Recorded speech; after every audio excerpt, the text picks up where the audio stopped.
And here we go, Monday, October 25th. Armani and Edwards, The Bottom Line on Woodward Sports Network. Ryan Armani, Braylon Edwards, good afternoon to you, my friend. Good afternoon, man. It's that week. It's that week. You see Paul right there. You see the Michigan helmet. You see the Michigan State helmet. It is finally here, and both teams have done what they're supposed to do to this point. 7-0 versus 7-0. It's going to be a great week. Yeah, we've been waiting for this week for an awful long time. Even Tom Mazawey is getting in on the fun with the Michigan pullover. Didn't look too good in that Michigan State pullover last week, Tom Mazawey. I've got a plethora of Michigan gear. Don't forget, I was a Michigan guy just like you guys. I've been since I was a kid.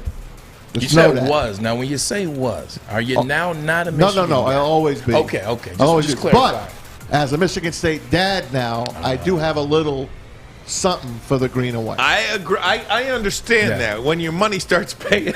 Yeah. My dad has a Michigan State sweater, and he said he was going to wear it on the show. I told him, I don't know about this week, man. Maybe pick another week to be a Michigan State dad. Maybe you could change it at the break. Yeah. Put one break There with it you on, go. another break. Hey, That's a heck of an idea. We've got a great week of guests lined up for you today, and I don't know how much we want to offer up right now, but we are scheduled to be joined by some of the great players in this rivalry for both sides, Michigan and Michigan State. And of course, you know, for me, when I think of Michigan State, I think of, and I'm not just saying this, one of the greatest performances in Michigan football history, one of the greatest performances in the rivalry of Michigan State. Braylon Edwards, 3-touchdown game, down 27-10. In the fourth quarter, Michigan comes back to win it, courtesy of 3 touchdowns by this guy. I appreciate that. It was October 30th, 17 years ago. So, you know, maybe that day to bring them good luck. But there are good performances all around, you know, on Michigan State, on Michigan. I remember growing up watching Cedric Irvin destroy Michigan in '96. Had a really good game. You watched T.J. Duckett my freshman year, the infamous stop the clock game. The clock game, Spartan Bob. It was Spartan Bob. But T.J. Duckett had a big game. He's a great running back.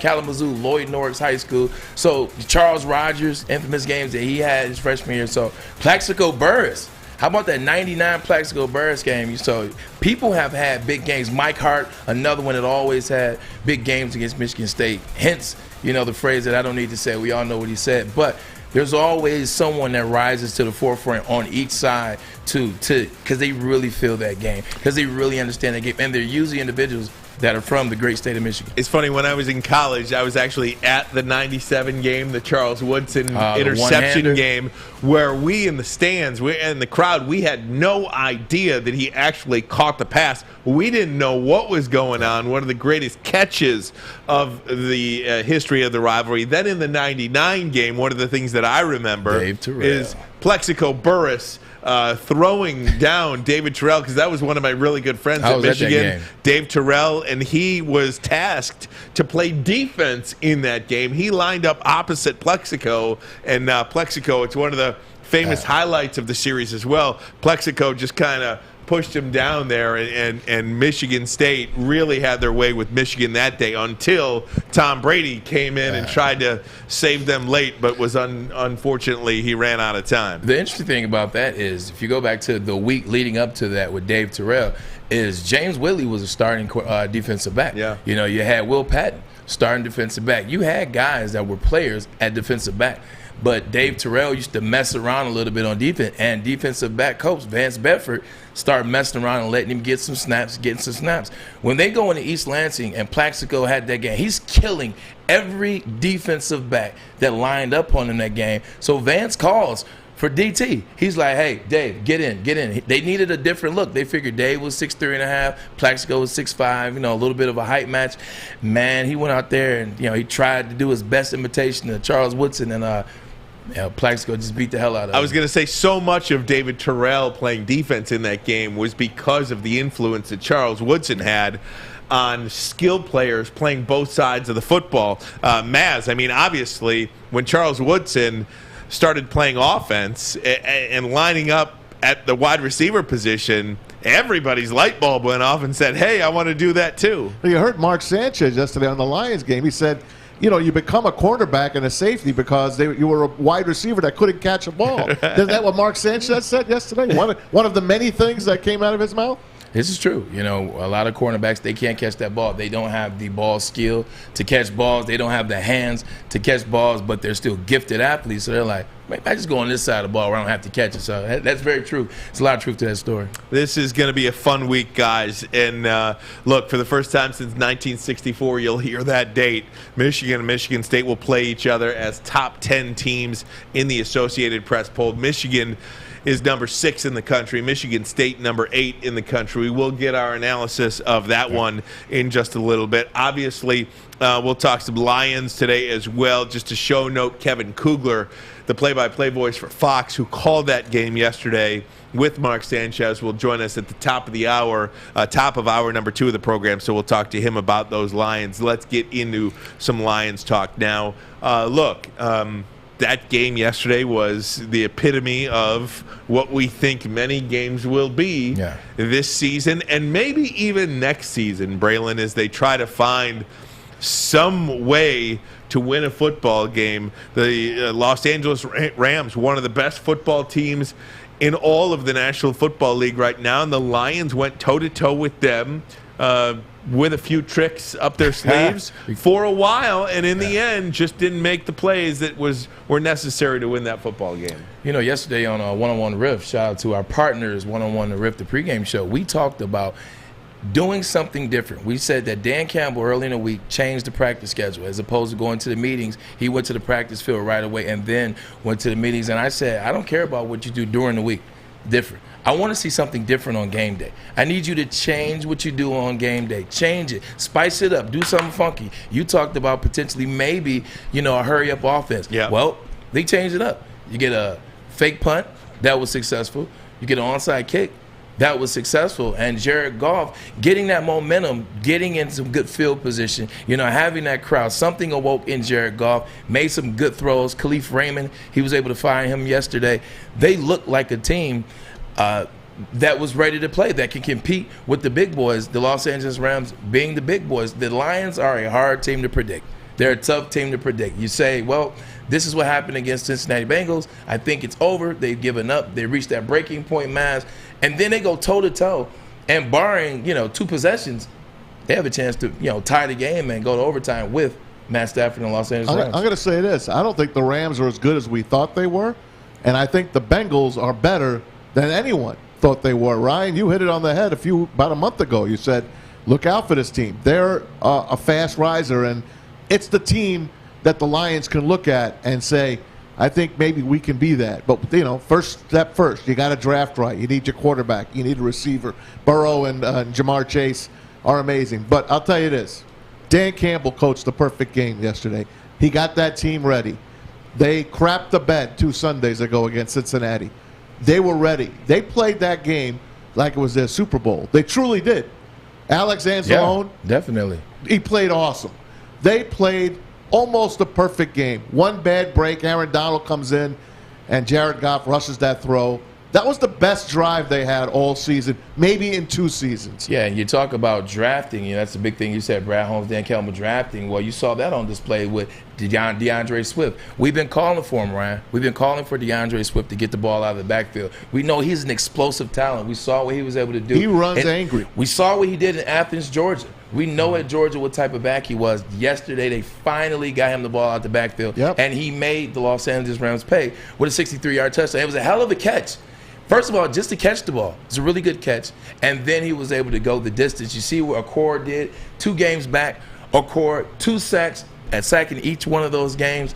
And then you look at Khalif Raymond. Now, that's not a draft pick, but that's an acquisition. They went on and got Khalif Raymond. And you see Jared Goff trusting him, making some throws. Khalif Raymond, this is the 2nd game in which he's shown that he can make plays for Jared Goff and the Detroit Lions. So, and there's a lot to take from it. And even with the plays, they still had a heck of a game. I was proud of him yesterday. Goff threw the interception. I mean, you can say what you want to about it. I don't know if it was the best throw, but Aaron Donald is the best defensive player in football. He was in his face. Jalen Ramsey is the best defensive back in sports. You in said football. Don't throw at him. So Aaron Donald gets in Goff's face. That's the best defensive player. And then Jalen Ramsey comes up with the pick. So if that's what it took to beat the Detroit Lions, you got to hang your hat. The 3rd and 12, though, 59 yards, that bothered me. But, look at what we're talking about here. I just want to go back to something you said, Maz, about Dan Campbell. I've criticized Dan Campbell a lot this year. That was as good a football game as I think he could have coached. You couldn't get better. He put everything out there, and in fact, I think he outcoached Sean McVay doubled them in that game yesterday. He gave his team, he put his team in a position to win the football game yesterday. And I think as far as a coach goes, that's the only thing you could want as a player, is to ask your coach to put you in a position to win the football game. He did that yesterday. They just couldn't make the plays at the end. And the one play that we're talking about here, the Jared Goff interception, right? What are we talking about? You mentioned it, Braylon. We're talking about Aaron Donald. Yep. And we're talking about Jalen Ramsey. Yep. Best defensive back. Two players in the game signify and identify the deficiency of talent that you saw on that field yesterday, other than those two players. Donald and Ramsey affected the outcome of that game more than any two players, and you're talking about two of the best defensive players in football. They just so happen to be on the other side. Bravo to the Detroit Lions. They played their tails off yesterday. They definitely affected the game, but there's one player that we're not talking about, which is Matt Stafford. When I watched that game all the way through, Ryan, I saw something different in Matt Stafford. Obviously, he has better talent than the Detroit Lions. He has better talent this year than the Lions had. But typically when Stafford has gotten in games like this, you've seen Stafford miss some throws, not get the 3rd down, give the other team a chance to come back, score, tie the game. You've seen him kind of fold in some of these moments. I saw Matt Stafford be relaxed all game. Like, it never looked like the Detroit Lions were going to win. Granted, you don't think they're going to win, but they were in the game to win. But I still didn't think the Lions were going to win because Matt Stafford played so relaxed. Just think about it. 3rd and 12. And if they don't complete that, they have to punt to the Detroit Lions with a chance to tie the game. Am I right, Matt? Yep. He looked like smooth butter when he threw that 3rd and 12, the 59-yard pass. He didn't flinch. He had time in the pocket. He didn't overdo it. He didn't overthink it. Ice in his veins, completes the pass, and then they go on to win it. He just looked like he was more comfortable, relaxed, and he didn't turn into what he does here every once in a while. Not many penalties on the Lions. They hit hard. They went after Stafford. They hit. There was one play. There was one series that they hit him on back-to-back plays. One was a penalty. He tried to throw the ball. He had a free play, and they still hit him. They smacked him. But Penn Sewell. His coming out party yesterday. Did you see him against Aaron Donald? Loved it. I was so proud of him. And, and I'm the guy that's been, I wish we didn't have Penn Sewell, because I wanted a different guy. But look at him. He's fighting back, Aaron Donald. He's fighting back. Look, that's a kid. That's a 21-year-old kid. Standing his ground. Standing his ground. I loved it. I loved what I saw. I loved the whole game yesterday. I'm going to tell you something. Like, he may be a 21-year-old kid, just turned 21, but Samoan and Tongan culture are different. From birth, those jokers are strong. Yep. They are nuts, and they want all the smoke. I love that about him. I love what I saw. You'll hear from Dan Campbell, what he had to say after the game. Also, there's a stat that I noticed in the game yesterday, watching the game, that I'm going to point out to you. And it just, look, when are moral victories going to be a thing of the past, and when are you going to focus on winning games? It's when the talent gets better, right? Yeah. And I'm going to tell you one thing. Maybe you noticed, maybe you didn't notice, about a position group yesterday that was not very good. We'll get to that next. You are listening to the Armani and Edwards Show. Woodward Sports Network, the bottom line. Make sure you download the Woodward Sports app in the App Store and the Google Play Store today. Take Woodward Sports with you wherever you go and listen live on your phone or mobile device. Fellas, football season is here. It's time to make your grooming experience easy like Sunday morning. Get to Lady Jane's Haircuts for Men. Walk in, relax, watch your favorite team play, and before you know it, your hair will be game ready. Get to Lady Jane's, open 10 to 8, 7 days a week. Walk in anytime. It's wicked awesome. Hey, everybody, it's Maz from MyBookie.ag, our studio sponsors, and the place I put my bets in. I had the Niners last night. Didn't do so well. Tonight, I'm going on. I'm going in. I'm going to take the Seahawks at home against the Saints. I'm going to give them a try on Monday Night Football tomorrow. the World Series. Can't wait to see that. It's the Astros hosting the Atlanta Braves. Do all your betting on mybookie.ag. Use that promo code Woodward. They'll double your first deposit all the way up to $1,000. That's mybookie.ag. Use the promo code Woodward to double your first deposit. Bet anything, anytime, anywhere with MyBookie. If you have a gambling problem, call 800-270-7117. Look, we are what our record says we are. That's the bottom line about this league, you know. Now, I know this. Our guys come back to work. They were ready to go. They believed in the plan. They executed the plan for the most part, minus a couple of plays. And that's what happens. You know, you give up a shot play. We're not ready for a blitz. And now he's got all time, all day long to see it. And, it's just it's too tough. And that's one of the things, look, it's tough to lose that game, but calls like this help the Lions be in a position to win the game, and that's the onside kick, right? I mean, catching everybody off guard. And then the two fake punts, and two different plays on the fake punt situations as well really caught the Rams off guard. Just a great game from Dan Campbell. Yeah, the Detroit Lions, they did everything except the annexation of Puerto Rico, which is, if you're not familiar with the Little Giants, then shame on you. But, you have to do something different. When you're undermanned, when you can't go toe-to-toe, talent-wise, with the Los Angeles Rams, you have to create, you have to give yourself opportunities, and you have to give yourself spaces.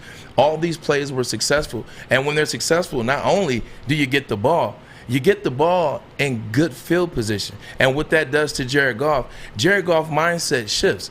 Now Jared Goff doesn't have to worry about going from 20 to the end zone. Now Jared Goff was like, oh, man, we're already at the 50. We're already at the 40. Now he's like, well, all I have to do is, go 50 yards, go 40 yards, or even give us a chance to get a field goal. So it just changes the mindset of the offense and gets you going. It provides that energy, that spark, much like Joy talked about 2 weeks ago. And you saw it. You saw it on display.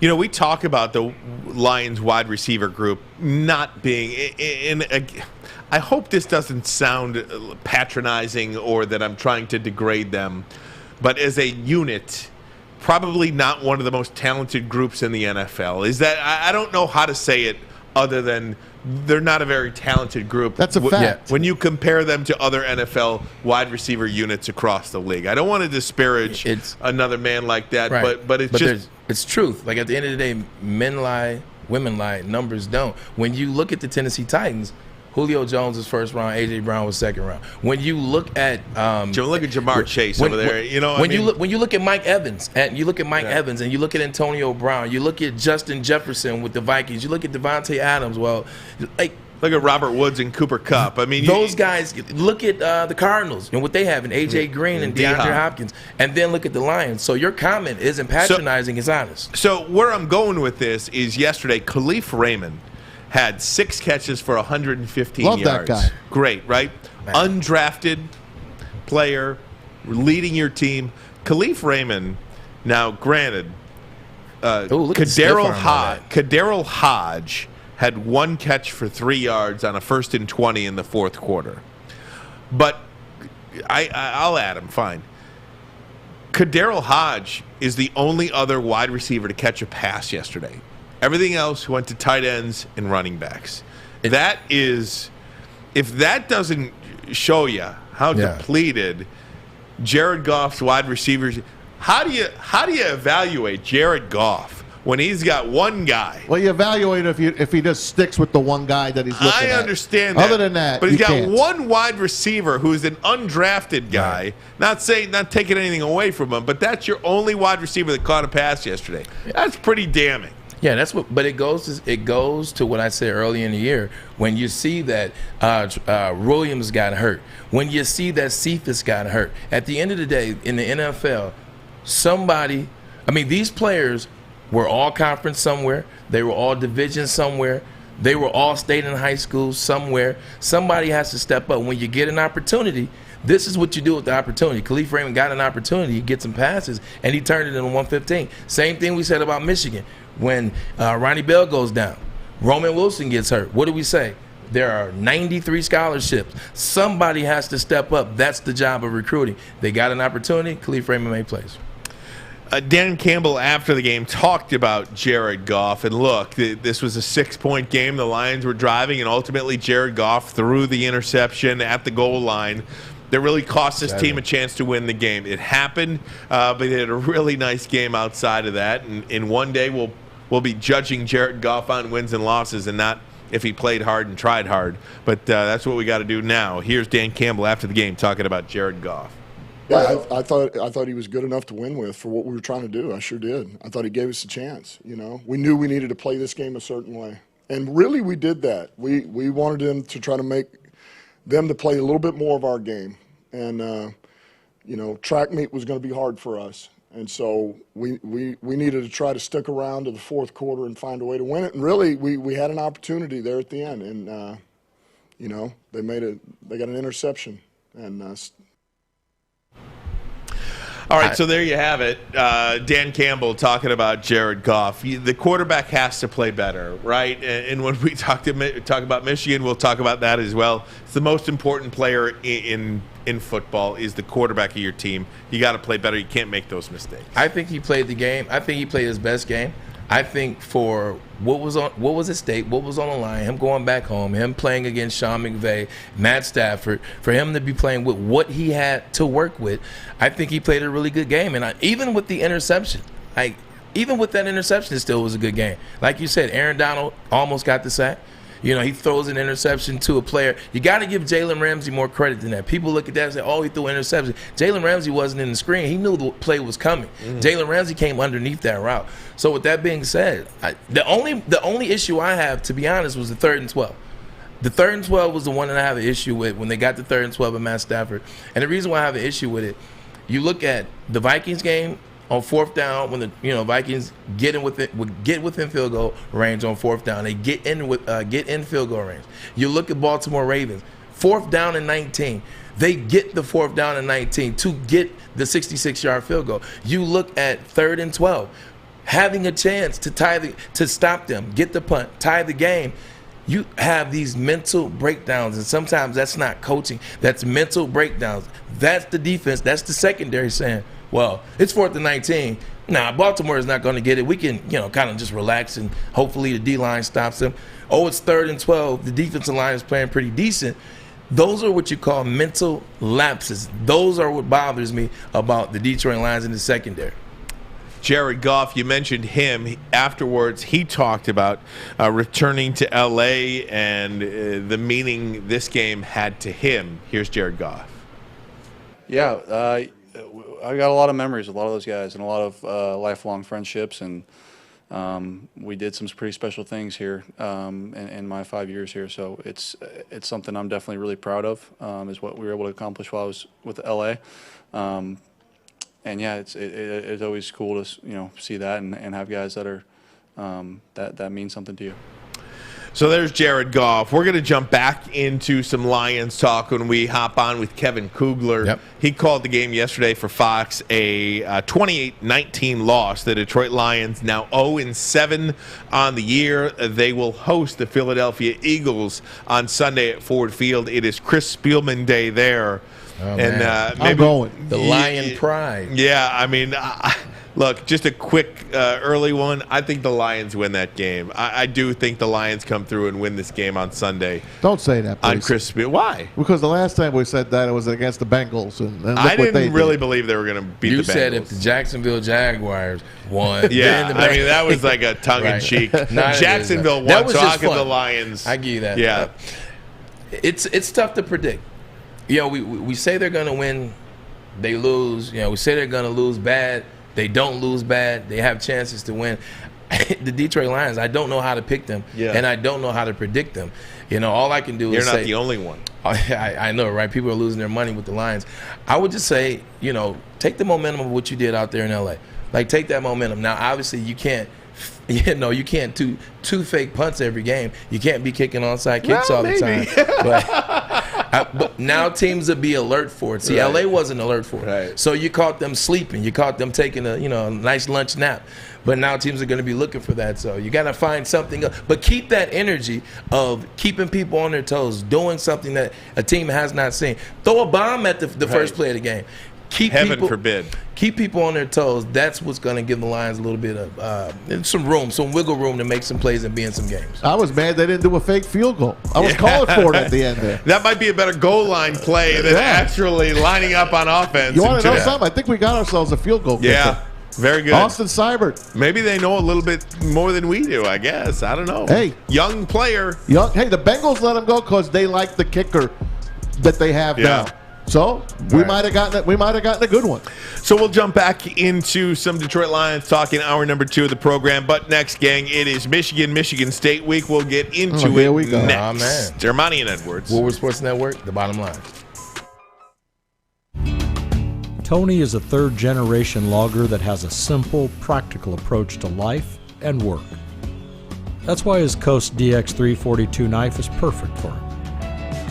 The stainless steel blade is rust-resistant and made for all-weather use. And the double roll-lock safety ensures that it will never inadvertently close when he doesn't want it to. That's why Coast is trusted tough. Hey, gang, you want to start a new career? Do so in an industry that is always essential, the heating and cooling industry. Learn more today by visiting northwesterntech.edu. And we certainly appreciate their partnership with us here on Woodward Sports Network. Guys, it is Michigan State week. We're very excited about it. I think when the teams, Braylon, got to about 3-0, we all looked ahead and said, well, if they can carry the 2 and both schedules, multiply by 3. Both schedules, you looked at them, you're like, they should be able to get to 7-0. Now, you never know because you get into Big Ten play, and like Maz always says, any given Saturday. But we kind of knew. We were like, I think both teams will be 7-0, and here they are, 7-0, and man, do they match up well. Once Michigan State won at Miami and once Michigan won at Wisconsin, I believe it was a real thing that both teams can get to this game 7-0. It is the first time since 1964 that Michigan and Michigan State will meet as top 10 teams. Now, in that game, it was played in East Lansing. Michigan won the football game 17-10. I think, Braylon, just a big picture thought. Okay. As I head into this. It's a long week. Yeah, it's a long week. As I head into this game, my early, and I don't even want to say prediction, my early analysis is that if you're going to win this game, it's going to be the team that makes the least amount of mistakes. And that might be well, not really. That's because Baltimore lost, and they can make a lot of mistakes. Michigan can make a ton of mistakes against Northwestern. They can overthrow 5 wide receivers on deep balls, and you're still going to win the game 25-0. Very true. I think I stand corrected. I think talent is pretty much evenly matched. In fact, I think Michigan State is probably a little bit more explosive on the offensive side of the ball. Not even close.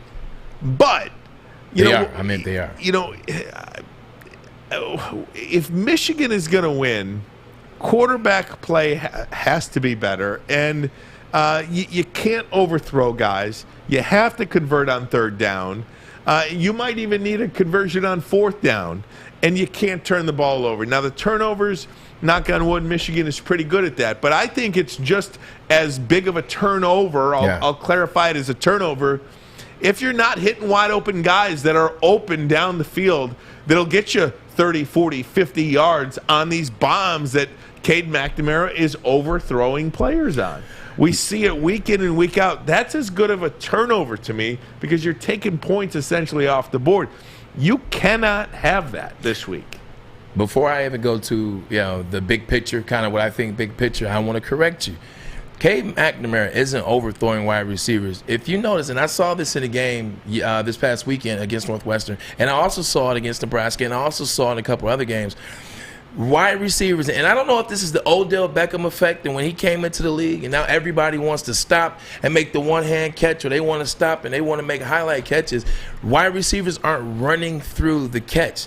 Like you saw a play, he threw one to Brown. I think he threw one to Brown on the left sideline, on Michigan's sideline, going, headed north.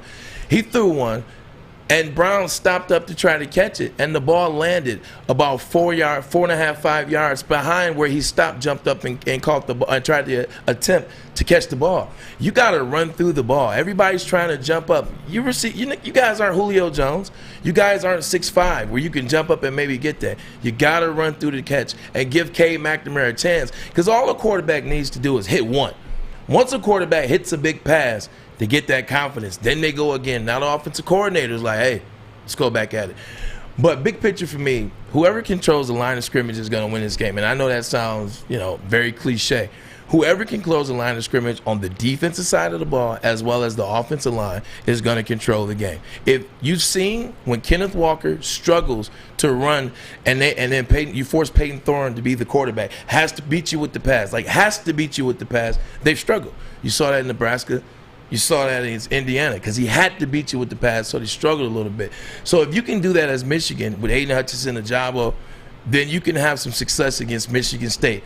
At the same time, Michigan State has to dominate Michigan's defensive line. Michigan's defensive line with Aiden Hutchinson as well as Ajabo, they've been good, but they haven't been great.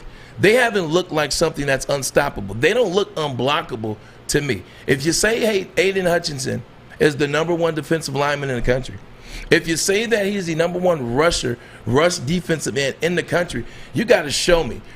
When you said that Nick Bosa and Joey Bosa were the number one defensive ends in college football, I saw it. There was no confusion. Week in and week out.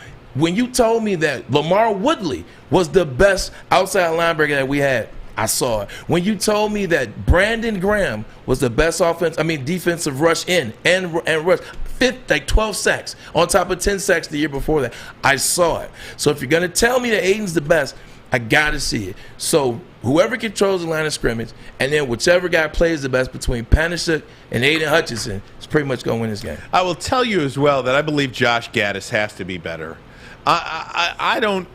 It makes me want to peel my fingernails off when I see run, pass. When I see run, pass, and they're not even creative. Like, it is not against the rule book to throw a pass on first down. Yeah. And it's not also against the rule book for Cade McNamara to pull the ball out of a running back's chest as well and keep it himself on an RPO and go around the outside. And somebody has to tell him to do that because he clearly won't do it himself. Somebody has to tell him in practice, like, hey, this game, you've never done it.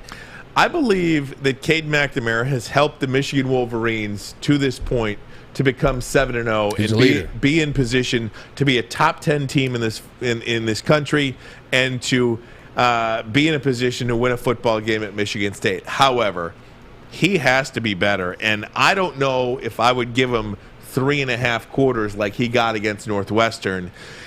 You get 2 series to do something this week on the road at MSU because you can't give away possessions.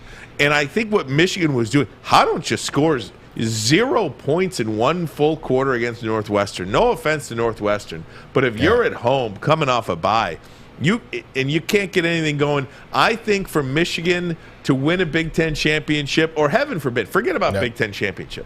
For Michigan to beat Michigan State, they are going to need J.J. McCarthy. And that's just, look, you can make fun of me all you want. You can tell me I don't know what I'm talking about. You can say that Cade got you to 7-0. The ceiling for Michigan is capped. Yeah. With Cade McNamara as your quarterback. You have got to mix this kid in, and you've got to do it sooner. He's a playmaker. Did you see that 4th down play that J.J. McCarthy made where he's rolling to his right, goes all the way back? Now, it was ultimately called back because of a blindside block. Yeah, there was no need for it. But there is no reason there's no way Cade McNamara can make that play. You need a quarterback to make a play for you, not just not beat you. Yeah, 100%. And I'll extend on that. But before I say that, they're just so predictable on the offense. When A.J. Henney comes, predictable. When A.J. Henney comes in the game, here comes the jet sweep. When you run Brown in motion, here comes the reverse. Like when you line Corum offset on the right-hand side, here comes Corum into the flats. They're very predictable. Like, that's the problem I have with them. If you're going to line up and run the ball, just run the ball with Haskins and then run the ball with Corum and do some stuff off. Run some screens. Run some things off of that. Just line up and do that or throw the ball. But don't do it in the same exact sets every time. Every time. I was watching the game with Ryan. I'm literally watching the game, and I'm like, yeah, here comes that jet sweep. Here comes the reverse. She's like, how do you know this stuff? I said, everybody in the stadium knows that. It's not just me. Here's a run up the middle. But going to J.J. McCarthy, I was against that early in the year. I told you. I said, I don't like the splitting up of quarterbacks. I'm not a fan of the Drew Henson and Tom Brady. I'm not a fan of that. But I do remember in 2017 when Penn State had Trace McSorley. Trace McSorley was one of the better quarterbacks in the Big Ten, had a really, really good career at Penn State. They also had a young quarterback. I can't remember his name for the life of me. They would bring him in. They would run jet sweeps. They would run power pass plays. They would do all type of trickery. I think he threw the ball to Trace McSorley one time, and with a 2-quarterback set, you're absolutely right. They can infuse him in the game without distracting or obstructing the rhythm of the game. They definitely could do something. And I think it was the Super Bowl year of the San Francisco 49ers. I'm just thinking of this on the top of my head. But the Super Bowl year of the San Francisco 49ers, when Jim Harbaugh put Alex Smith on the bench because Colin Kaepernick gave them a better chance to win the games down the stretch. Colin Kaepernick's ceiling was here, and Alex Smith's ceiling was here. I mean, he was hurt. I don't believe he was hurt that year, was he? Yeah. So what happened is he started the year and they were undefeated, and he got knocked out in the fifth or sixth game. He got knocked out. And then when Cap came in, you saw all the running, you saw the RPOs, and the league was taken by storm. No one could stop it. You saw the Green Bay game. So once Alex came back and was healthy, it was too late. Well, here you go. You don't even need Cade McNamara to get hurt for you to be able to see that this guy is so much better than the one you got in there. It's too late, man. It's not It's too late because they should have done it in the first 7 weeks. You don't do it now in the meat of your schedule. You don't throw them to the wolves. You should have done it against the have-nots. But here's the other thing. Here's the other thing. When you see J.J. McCarthy come in, and yes, he one pass, 50-yard touchdown a couple weeks back. Yes, he comes in with the great run, and then it gets called back. Like, he's coming in against Northwestern.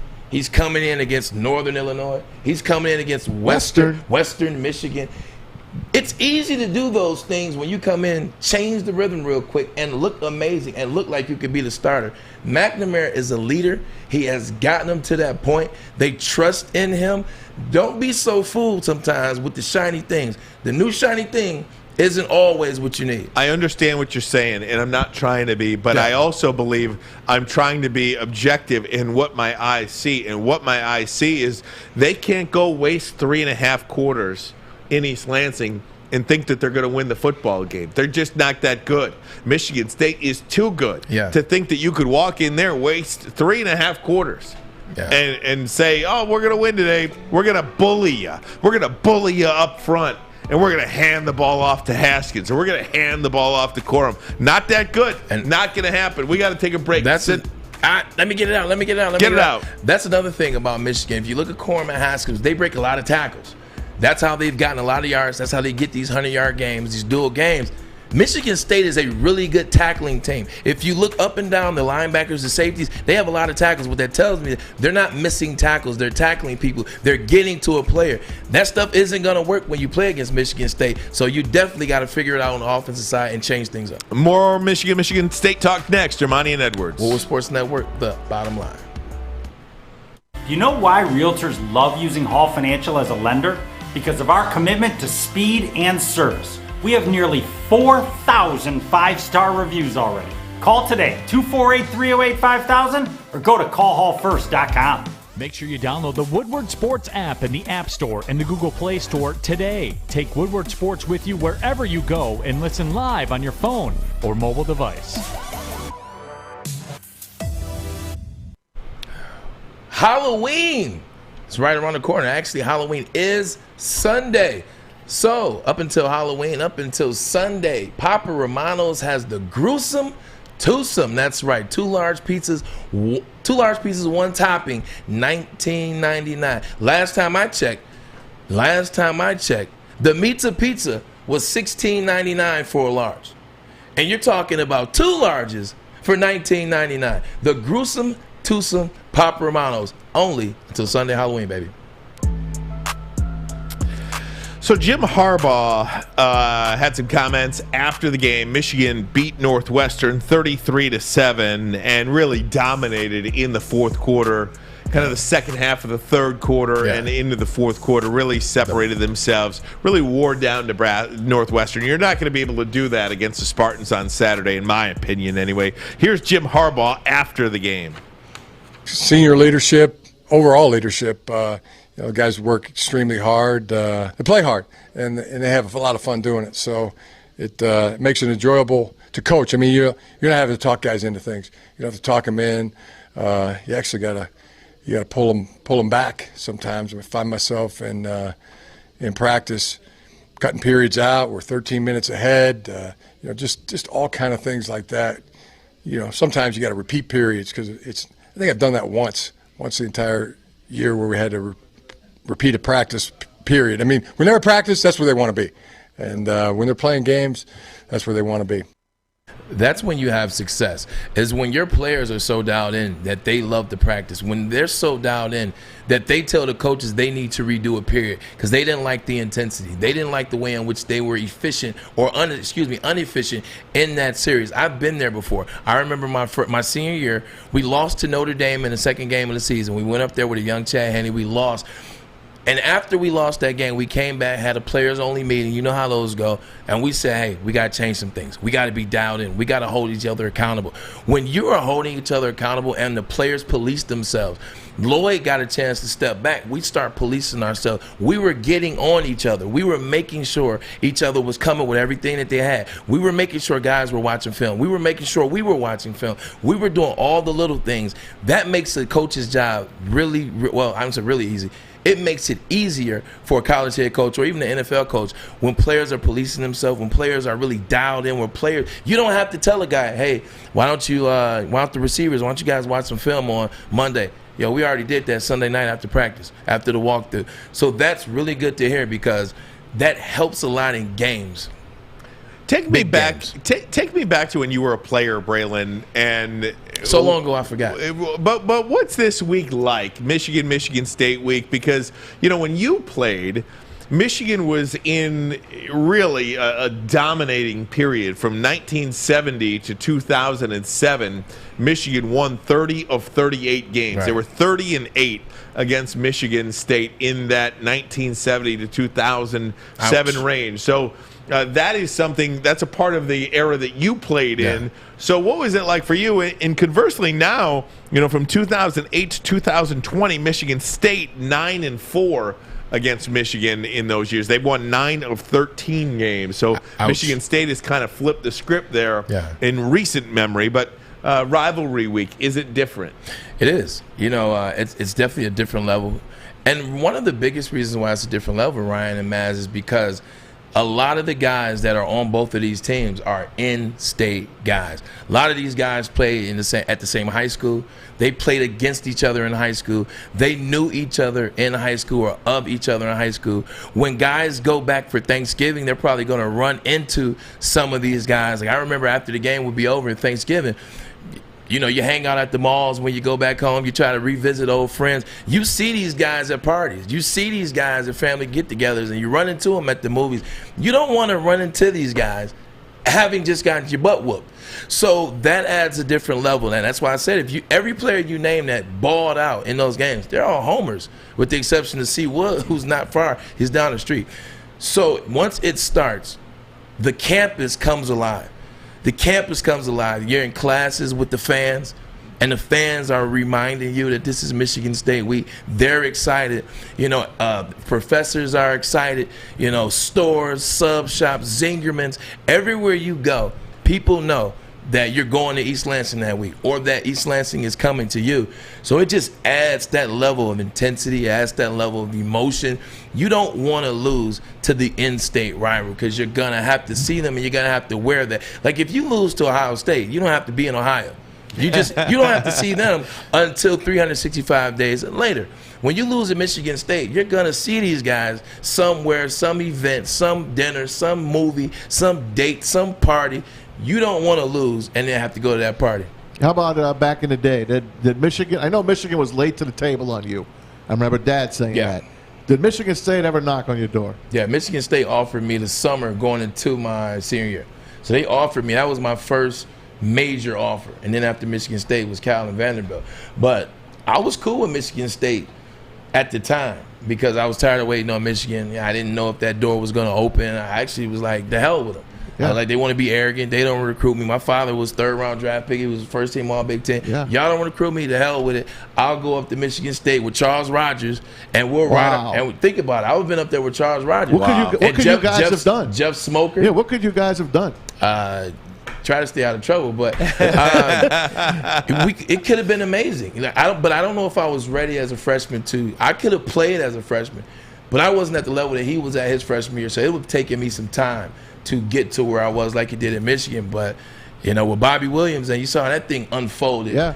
I'm glad that I went to Michigan. Yeah, 49-3 your sophomore year. Yeah, but maybe if you're there, it's different. Yeah, we got Bobby Williams fired, man. Like it was an ugly game. 49-3. I remember it was a weird handshake, non-handshake after the game. I was there. I remember. I think Bobby shook Lloyd's hand but didn't look at him. Yep. It was ugly, man. He was wearing that starter Michigan State coat. He was. That one? I'll never forget. With the white stripe collar. I think Bobby after that game called Nick Saban and said, "Why the hell did you tell me it was so hard to be a head coach?" Because he went right back to Nick Saban after that year. They won that bowl game with him. They did, and they almost carried him off the field. Yeah. And how did it fall apart like that? With Bobby Williams? Yeah. You talking about the year before? Yeah. With Charles Rogers? I think they just had a lot of off-the-field things. One, T.J. Duckett was gone. Because they had Josh Thornhill and T.J. Duckett and Mark Otney that first year. And then they were gone. And then the stuff happened with Smoker. Charles Rogers had a couple things. And it's just like he wasn't a disciplinarian. And he should have policed his team. Yeah. And he didn't. He kind of let the guys run wild up there. And you just slowly saw the culture go this way. Then you bring in John L. Smith, and it didn't get better. And then obviously they brought in Mark D'Antonio. He changed all of that around. So, yeah. All right, guys, more Michigan State, plus we'll look around the Big Ten. There is a team that doesn't want to be forgotten about. I got some notes. We'll get to that next. Armani and Edwards. Woodward Sports Network, the bottom line. I'm looking to bring on another HVAC tech right now. We are recruiting 5 to 10 techs a month. We're looking to grow and expand. Every new tech we hire is from Northwestern Tech. The hands-on training is fantastic. They're always my first call. We love hiring Northwestern Tech grads. They come out trained and ready to work. Our program is only 10.5 months, and our next classes are starting soon. So why wait? I'm looking to hire a graduate of Northwestern Tech. Northwestern Tech. Northwestern Tech. Northwestern Tech. Make sure you download the Woodward Sports app in the App Store and the Google Play Store today. Take Woodward Sports with you wherever you go and listen live on your phone or mobile device. Hey, everybody, it's Maz for Legacy Partners Insurance. If you haven't checked your insurance lately, you're probably paying too much and you probably don't have enough coverage. Why not go to a local agent that knows the local insurance market and they're independent? That's Legacy Partners Insurance. They have the carriers fight for your business. So give them a try. It's a free try. 586-209-4106 or go online to legacypartnersins.com/Woodward Sports. Fill out the information. Someone from Legacy will get back to you. Make sure you tell them the guys from Woodward Sports sent you. Hail, sing the victors, 1, 2, you know what to do. Hail to the victors, Ryan, hail to the conquering heroes, hail, hail to Michigan, the leaders and best. Hail to the victors, Ryan, hail to the conquering heroes, hail, hail to Michigan, the champions of the West. Go Blue!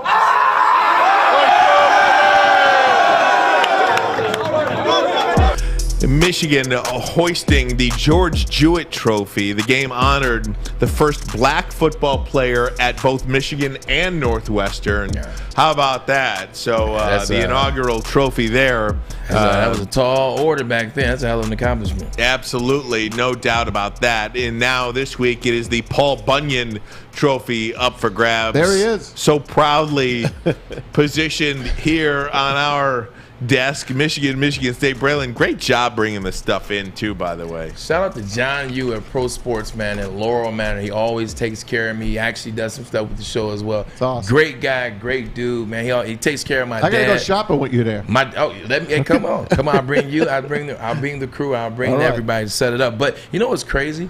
You have these trophies. You have the Paul Bunyan Trophy that we're playing for, trying to get it back because it now resides in East Lansing. You have the Little Brown Jug.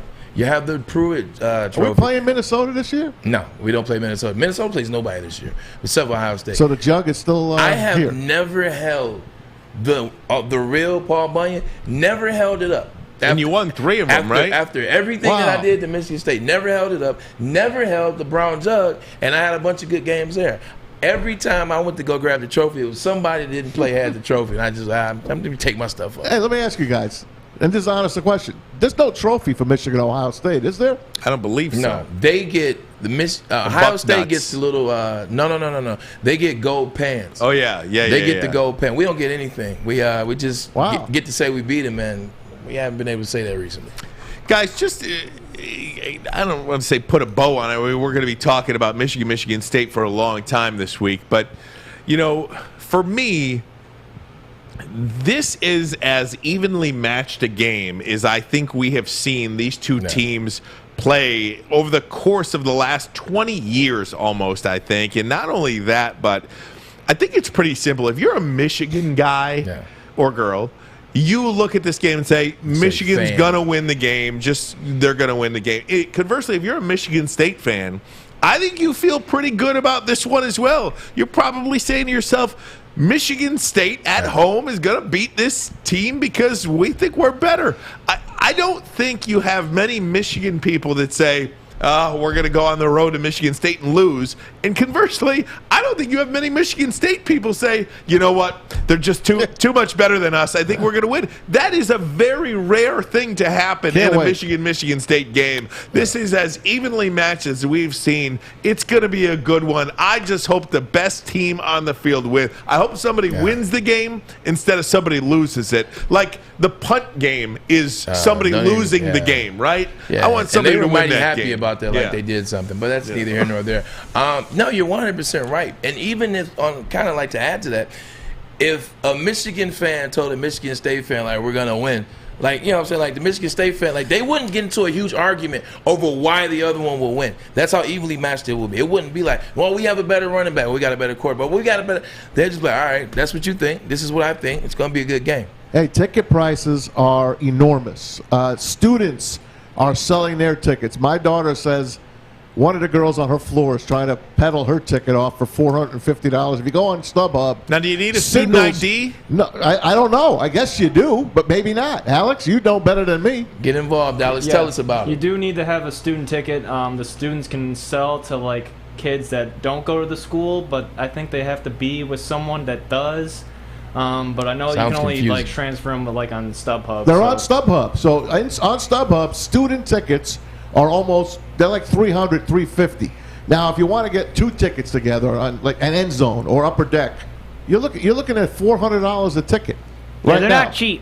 Allegedly, I made some money off tickets when I was in school. Allegedly. Hey, I want to go to this game. If anyone's got an extra ticket, let me know. I will be there tailgate, and I'd love to go to the game. I'm not paying $300 for a ticket. But you will sit there and take pictures with whoever you go with. Absolutely. Absolutely. You know, I'm not naive enough to think that Michigan doesn't have to play better either to win this football game. Obviously, I've made that point. Just quick questions. I believe that Michigan has all the pressure in this game. I think Michigan State is playing with house money here. You got it. Because if Michigan doesn't win, you're sitting there 0-2 against Mel Tucker, can't win the big game. Here we go again. Jim Harbaugh can't coach in a big game on the road against a top 10 team. If you're Michigan State, I mean, You've won this game. You've already beaten Michigan once in year one of Mel Tucker. You have accelerated your process. You can still win the Big Ten without winning this game, by the way. I mean, look. And then you still have a lot of people coming back next year. The loser of this game is nowhere near out of it yet. Because of the round robin between Michigan State, Michigan, Ohio State, and Penn State, everybody still has to play each other. The loser of this game, not out of it by a mile. Oklahoma State, and Oregon are the issues with that. But no, 100%. The loser is not of it. You know, if you're Michigan, you lose to Michigan State. The Michigan State drops another one. They drop. It's a way for you to get in. And it's interesting. You look at what's going on in football. Let's get around the Big Ten right now. If I'm Michigan and I'm Michigan State, I'm looking at Penn State. I'm like, what the hell happened? You know, they had Sean Clifford come back. Sean Clifford was a good quarterback early in the year. I liked Sean Clifford. He gets injured against Iowa. They would have beat Iowa if he doesn't get injured. They would have still been undefeated. They lose to Illinois. So if I'm Michigan State and I'm Michigan, I'm like, we'll beat them. We'll smoke them. And then you look at Purdue and Wisconsin.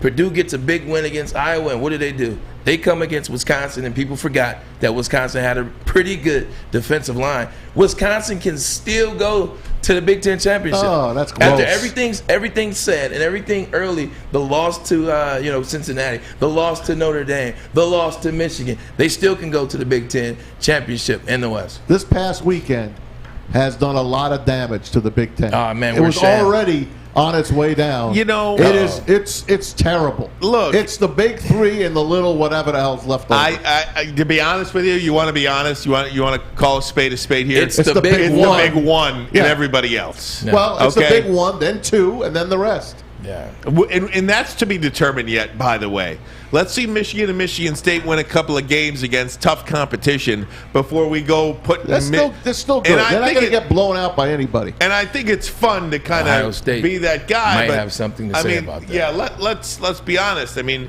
until Michigan plays Michigan State, Penn State, Ohio State, the jury's still out on them. Until Michigan State plays Michigan, Penn State, Ohio State, the jury's still out on them. And let's call a spade. Ohio State has one loss. Who's that one loss to? Oregon. It's to Oregon, a team that's going to win. And they beat UCLA. That's all I need to see them barely. But UCLA is a really good ball club. They beat UCLA. They got Thibodeau back. Thibodeau didn't even play against Ohio State. Oh. So think about that. They get Thibodeau back. Their only losses to Oregon, who's a team that can sneak into that. Well, they wouldn't be sneaking. They will walk into the playoffs. Ohio State, since then, they found the defense. They figured out, rolling. They tried to bench C.J. Stroud. It didn't work with McCord, and they put C.J. Stroud back in there. The last 4 games, they've had over 50-point scoring. The last 4 games, they've had over 200 yards rushing each game. The last 4 games, C.J. Stroud has had, on average, 310 yards, 3 touchdowns. This team is a problem, as always. They are in beast mode right now. Wide receiver, by the way. My goodness. The best wide receiver isn't even the one balling right now. It's the freshman, Njigbo. There's a bunch of them. Njigbo is now balling for them. Olave had a touchdown, but he only had 23 yards. If you're a wide receiver, you're going to Ohio State. Hey, at the 28th pick in the 2022 NFL Draft, the Detroit Lions select Chris Olave. Wouldn't you like that? How about that? Hey, Alex, you had your hand up a minute ago. I wanted to get your thoughts here on Michigan State. Apologize for not getting to you. No, it's all good. You mentioned earlier how you think that Michigan State's playing with house money in this one, and yeah, I'm pretty psyched that we have the home field advantage in this one. Obviously, Mel Tucker has made Spartan Stadium into the woodshed, as they're calling it now, and the atmosphere is going to be great in this one, but I think Michigan's playing with the house money in this game. We made a lot of talk last week about whether or not it would be an advantage for the team to play game by game or by game. I think Michigan beating Northwestern was the tune-up game of all tune-up games.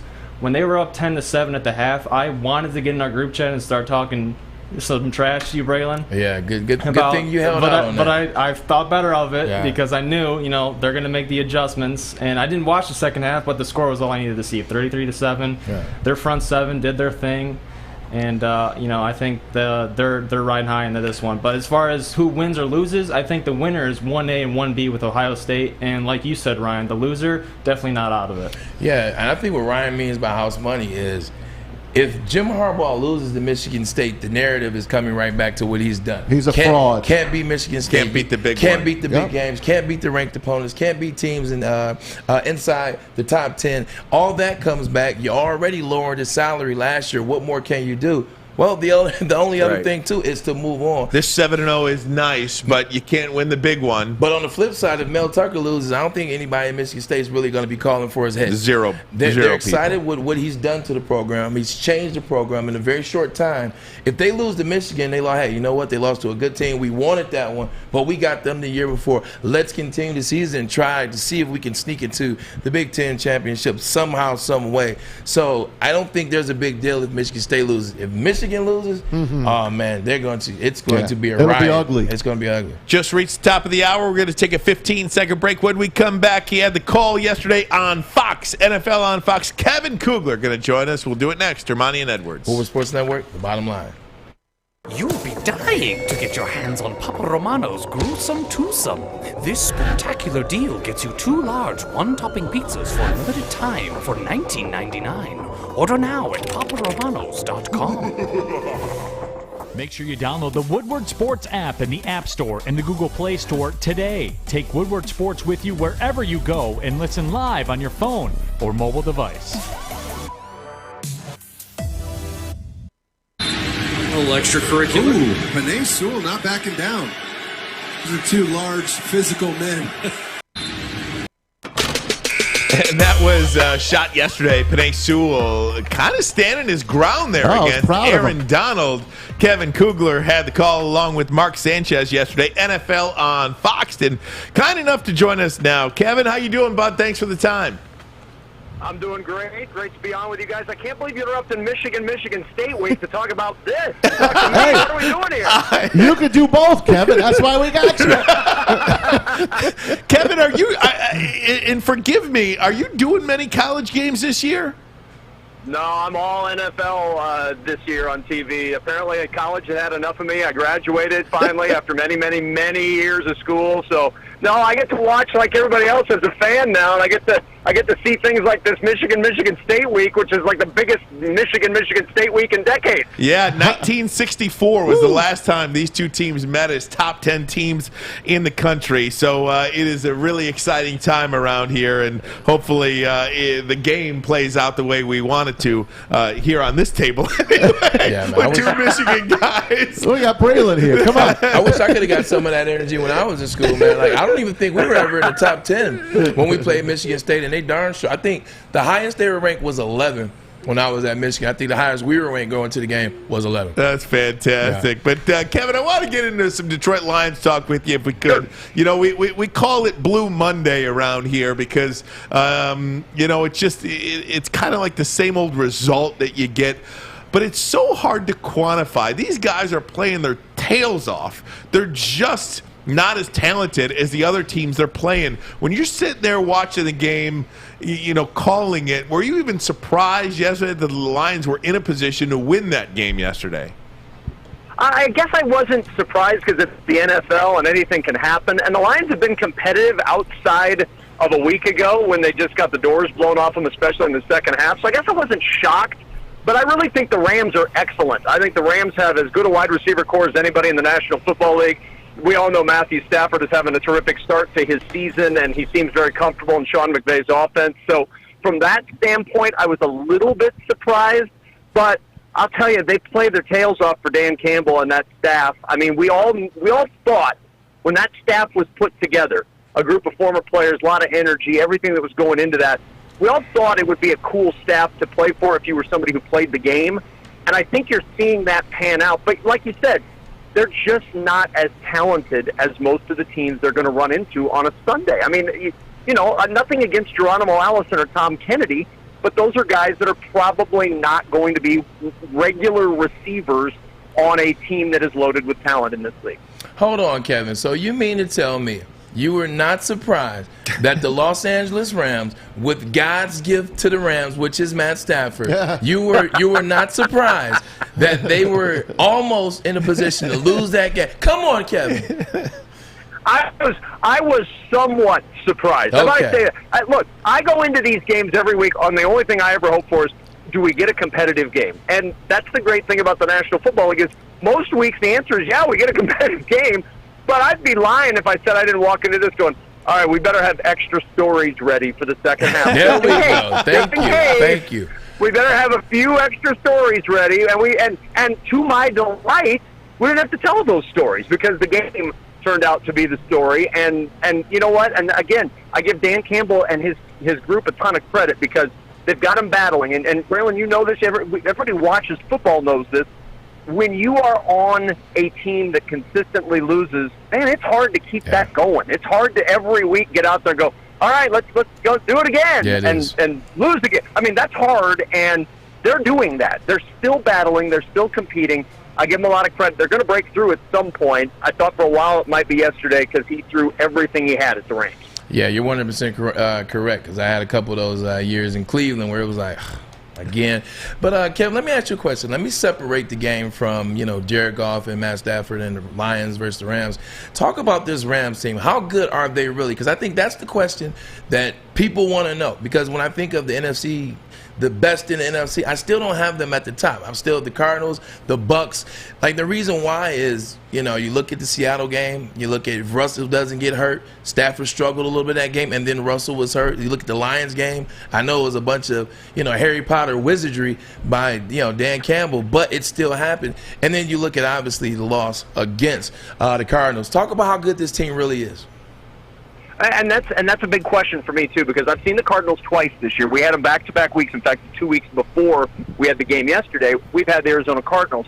I think they're outstanding. And so we actually sat down, Mark Sanchez and I, we were trying to go through this before the game, like, all right, measure these two teams for me. Because I think the key to Arizona not only is Kyler Murray, but it's the play of that Arizona defense, which I think is much improved from where they've been. JJ's starting to figure things out. Campbell Jones, Murphy. Buda big. Yeah, there's talent at every level on that defense.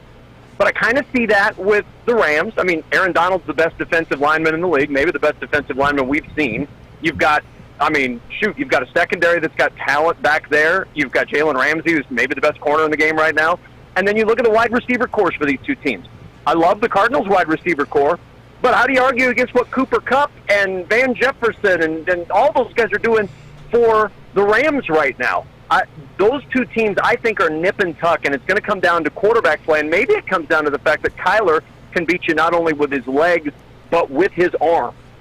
Kevin Kugler joins us, Fox NFL, did the Lions game yesterday with Mark Sanchez. Look, man, I'm a Jets fan. I like Mark Sanchez. I was mad at him yesterday. I could not hear another pat on the back from Matthew Stafford, and we hear it all the time now. Hey, man, don't talk about my former teammate like that. Don't talk about my former teammate like that. We hear it nationally. No one ever even knew who he was when he played for us here for 12 years. Why all the love all of a sudden, Kevin? And I saw that yesterday because I have Twitter too, and apparently I'm the one who always gets the heat. Like, people, I'm not doing anything here. I totally get that. Here's the thing, and it's unfortunate that Matthew Stafford's strength didn't get displayed outside of Thanksgiving in Detroit. And that's the reality of the situation from a national level. When did you see the Lions? You saw them on Thanksgiving Day. You rarely saw them in the playoffs, and when you did, they weren't there very long, and they were on the losing end of 3 games. So it wasn't as if you got a lot of opportunities nationally to see him. It was in a lot of games where 10 to 20% of the country saw Matthew Stafford, and more often than not, the narrative was, well, yeah, Matthew Stafford's got great arm talent, and then there was the word but. But there's this, but there's that, but there's not the talent around him, but there's not this, but there's not that. And so I think what Mark's point was, and I don't disagree with his point, I know it ticked people off, but I think Mark was going along the lines of the same thing you're saying, is nobody else noticed this outside of Detroit, and now all of a sudden there's a brass band and a parade every weekend where Matthew Stafford hits the field and starts to throw the ball and throws no-look passes and everything else. And everybody in Detroit's going, dude, we saw this for 12 freaking years. You don't need to tell us that. But, again, it's the introduction or reintroduction of a former number 1 overall pick to the national stage and winning changes the narrative on anything that anybody ever does, and it certainly has with Matthew. Without question. And by the way, it's not like the Lions. Everybody thinks the Lions, well, maybe everybody thinks the Lions win on Thanksgiving. They lose every Thanksgiving. I was going to say. Right, they win a couple. Right. But one of those guys that played many Thanksgiving games was a former teammate of yours, actually, Kevin Kugler, Chris Spielman. Going to be honored this week, going to the Lions Ring of Honor. You know, we talk about guys that, are going to help turn a program around. What do you think about Chris Spielman and his effort to help turn this program with the Detroit Lions around? You know him well. I do know him well. He was my partner last year on Fox. It was such a chore for him to work with me that he could not even make it through an entire season. He went and left to go help run the Lions. But no, he is one of my all-time favorite people, first off. He is genuinely a good man. I know no one who loves football more than Chris Spielman. There will be people who love football as much as Chris Spielman. No one loves it more. No one studies it more. No one cares more about the Detroit Lions and their success. I think it's a perfect fit. I'm excited to see what he can do there. I talked with him for a while on the field yesterday, and it was rare to see. Chris is very optimistic. He is. That was a side of Chris I didn't always see, but he's very optimistic. He said, "We're going to get some players in here. We're going to get some guys in here. We're going to get ready for this thing, and we're not far." He said, "We're not far away," and then they went out and performed like they did yesterday. Well, we were proud of him yesterday because it's another Morale Monday here for us. So, it is what it is, Kev. But before we let you go, since you're not doing the college gig this year, you got to at least break down Michigan State for us, because I know you're still a fan.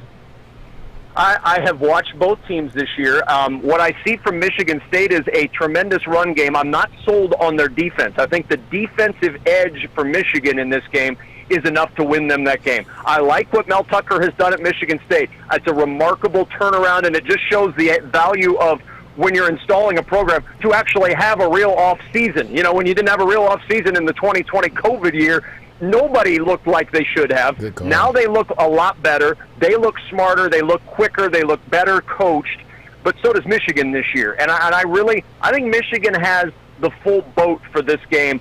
I'm still a little questioning that Michigan State defense. Doesn't mean they can't win because it's a rivalry game and who knows. But, man, I can't wait to see it. I'm excited for this game to have such big stakes to it. The state deserves that. I'm excited for that. Hey, Kevin, you know what? It is a match made in heaven because you're questioning Michigan State's defense, especially probably the secondary, and everybody else is questioning what the Michigan offense can do in the passing game. So it evens out, and it gets right back to a great game. It does indeed, and I think it's going to be a fun one to watch, and I think it'll be a competitive game. Although I do think I kind of lean towards it being a higher scoring game. Hey, we'll take it. Right, we'll take it. A little excitement. Hey, Kevin, thanks so much for doing this. We are huge fans of yours. Yes, sir. And you know what? We're so happy for all your success and up there with the NFL on Fox now doing NFL games. So happy for all your success, and we certainly appreciate you doing this with us. We appreciate it. Tell my former QB Mark I said hey. I'll tell him you said hello, and you tell Lions fans we love you all. Please don't yell at me anymore on Twitter. Twitter's a dangerous place, Kevin. I got you, Kevin. Fair enough. Just tell Mark to back off, all right? Twitter's a dangerous place. It's a dangerous place. Kevin Kugler, we appreciate it, bud. Thanks so much. See you guys. Have a good show. All right, thanks. It's so funny. And you know what? I don't know about you, Braylon, but guys like Maz, we're into the broadcasters. I am. Yeah, we love big time. Maz will look at a game and say, "Okay, who's got the call?" Yeah, I was going to ask him, where are you going this week? I can't wait to see who's got the Eagles game this week. You guys are getting me into it because before, obviously, Tirico from my college days, and then Monday Night Football, and then Gus Johnson because he's from Detroit, and then I love Tony Romo.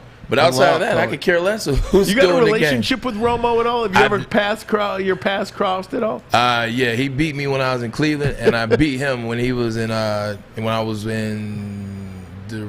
What did I beat him? We need like a He beat me twice. I beat him once. Or something like that. We actually, when I played him in Seattle, that was that infamous hit where Golden Tate. That was when they had just implemented the new crackback rule. Yeah. Remember Golden Tate cracked back on Sean Lee, and he was out for like the rest of his career because he never really came back from that. Interesting enough, just quickly about Matt Stafford, and I'm just listening and starting to think. I think one of the reasons he's having success too in the offensive game, in the passing game. It's because his wide receivers run routes. Oh my God! Like if you think about it, he's never had wide receivers run such crisp routes. I'm not taking away from the Hall of Famer Calvin Johnson, but we know what Calvin's going to run. He's going to run the deep post, he's going to run the deep over, and he's going to run go routes and sometimes slants. Golden Tate, quick wide receiver screens, and he's getting all the yak. You know, Nate Burleson was a pretty good route runner, but that's about it. Now he doesn't have to do the same throw the bomb down the field, throw the long post, hope Calvin catches it, or throw the short ball to Golden Tate and get yak. He's running routes, Robert Woods is. Cooper Kupp is the best receiver in the league right now, statistically. These guys are running great routes, and they're where they're supposed to be. So Stafford, all he has to do is drop back, 1.7. He's right where he's supposed to be. Can't we make a trade with them?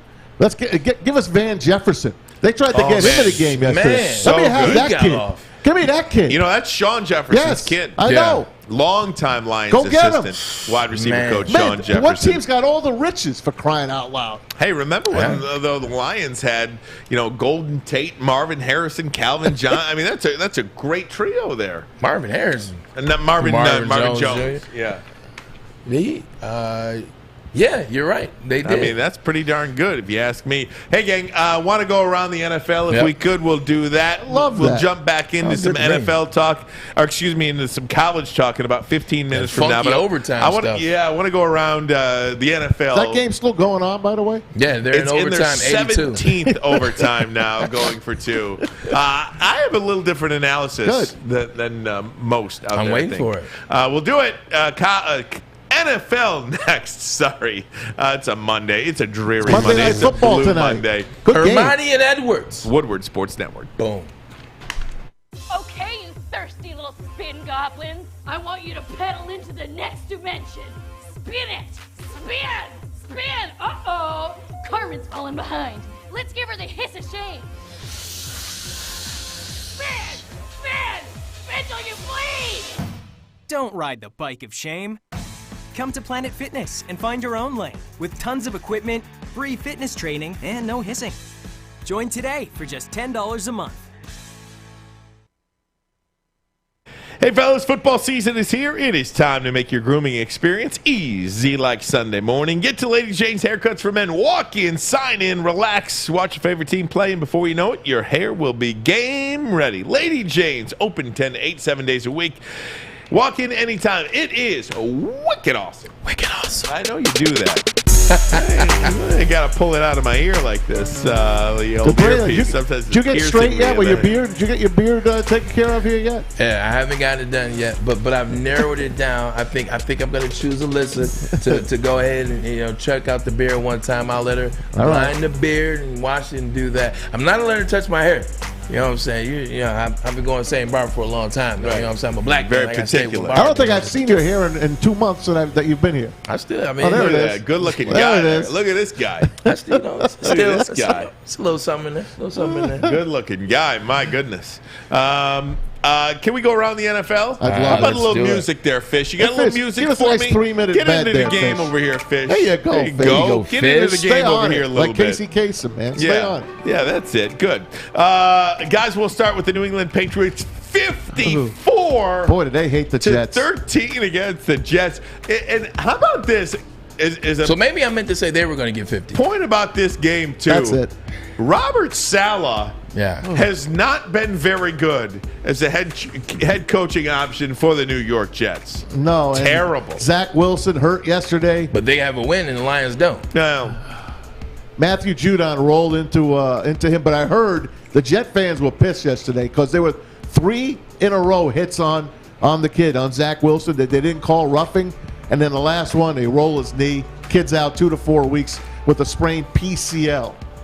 Mac Jones, over 400 yards passing in that game, man. That guy's good, man. You said it. You said he was your favorite one in the draft. He's good. I think my dad said Zach Wilson. You said Mac Jones. Mac Jones he's proving that, he wasn't just a guy playing with talent. At Alabama. A lot of times what you see in these quarterbacks at Alabama and Ohio State, they're kind of very mirror image schools when you look at it. They have all this talent on the wide receiver position. They have all these Heisman Trophy winners at running back. When they get in the league, they can't do it on their own. That's Ohio State, the same thing. It's starting to potentially look that way for Justin Fields as well. Oh, what about that poor kid? What about the New York Football Giants? I fired. think this was predictable yesterday. They go and they beat the Carolina Panthers 25-3. Joe Judge had everything on the line yesterday in that one. I thought the Giants would win that football game, and they did resoundingly. Matt Rule is pissed. He is the head coach of the Carolina Panthers. He benched Sam Darnold. Sam, I didn't say he ran out of the end zone, but he threw a grounding, so they gave him a safety. He has not looked good. Unless he runs, he is not a good passer. And now they are in the thick of the Deshaun Watson trade talk. The New York Giants? No, Carolina? The Carolina Panthers. Yeah, the best catch in the NFL yesterday was not made by a receiver. It was Daniel Jones of the New York Giants. The one-hand catch on the sideline, caught it with one, held onto it, and took the hit. Hey, man, they might need to do some more things like that with Daniel Jones. You see what they did, the headlines of the New York Post today? I did not. ODJ. ODJ. Little shot at OBJ? Not a shot, but a one-hander. Not like a shot, but And Carolina thought they were going to get Matthew Stafford. They missed out on Stafford. They had a better deal, what they believed was a better deal for Stafford to give to the Lions, but the Lions did Stafford a solid, sent him out to L.A. Hey, Stafford how about said no way. The Packers are rolling, man. They beat football team yesterday 24-10. Football team, couple of mess-ups. At the end of the day, and I was actually watching, I don't want to steal this take. I was watching Get Up Football this morning. I believe it was Dan Orlovsky talked about it. Our shout out to our guy Dan Orlovsky. Green Bay is not playing like this. Like, Green Bay is 6-1, and they're very quiet 6-1. But they're not a really good over-the-top football team right now. I'm not putting them ahead. I got about 7 teams in front of them in terms of teams that I think are better. They got a great player in Aaron Rodgers, and they got a great player in Devontae Adams. They got a very pedestrian, average defense. The best cornerback, Jahari Alexander, is out right now. Nobody else is really getting any touches on offense. Aaron Rodgers is great. Devontae Adams is great. That's about it. They're top 7 team to me. And they've played they could be 7, but they played some bad teams. So I'll tell you teams I think they're better. I get Thursday. You'll see how good they are Thursday. They play the Cardinals. Arizona, Tampa, the Rams, Dallas, Tennessee, and Buffalo. Good choices. Yeah. Excellent choices. There you go. You got them right where it's supposed to be. What about, Matt, you called this yesterday. Did you say Cincinnati? Cincinnati's in there as well. Okay. Yeah. Behind the pack, I think. No. Okay.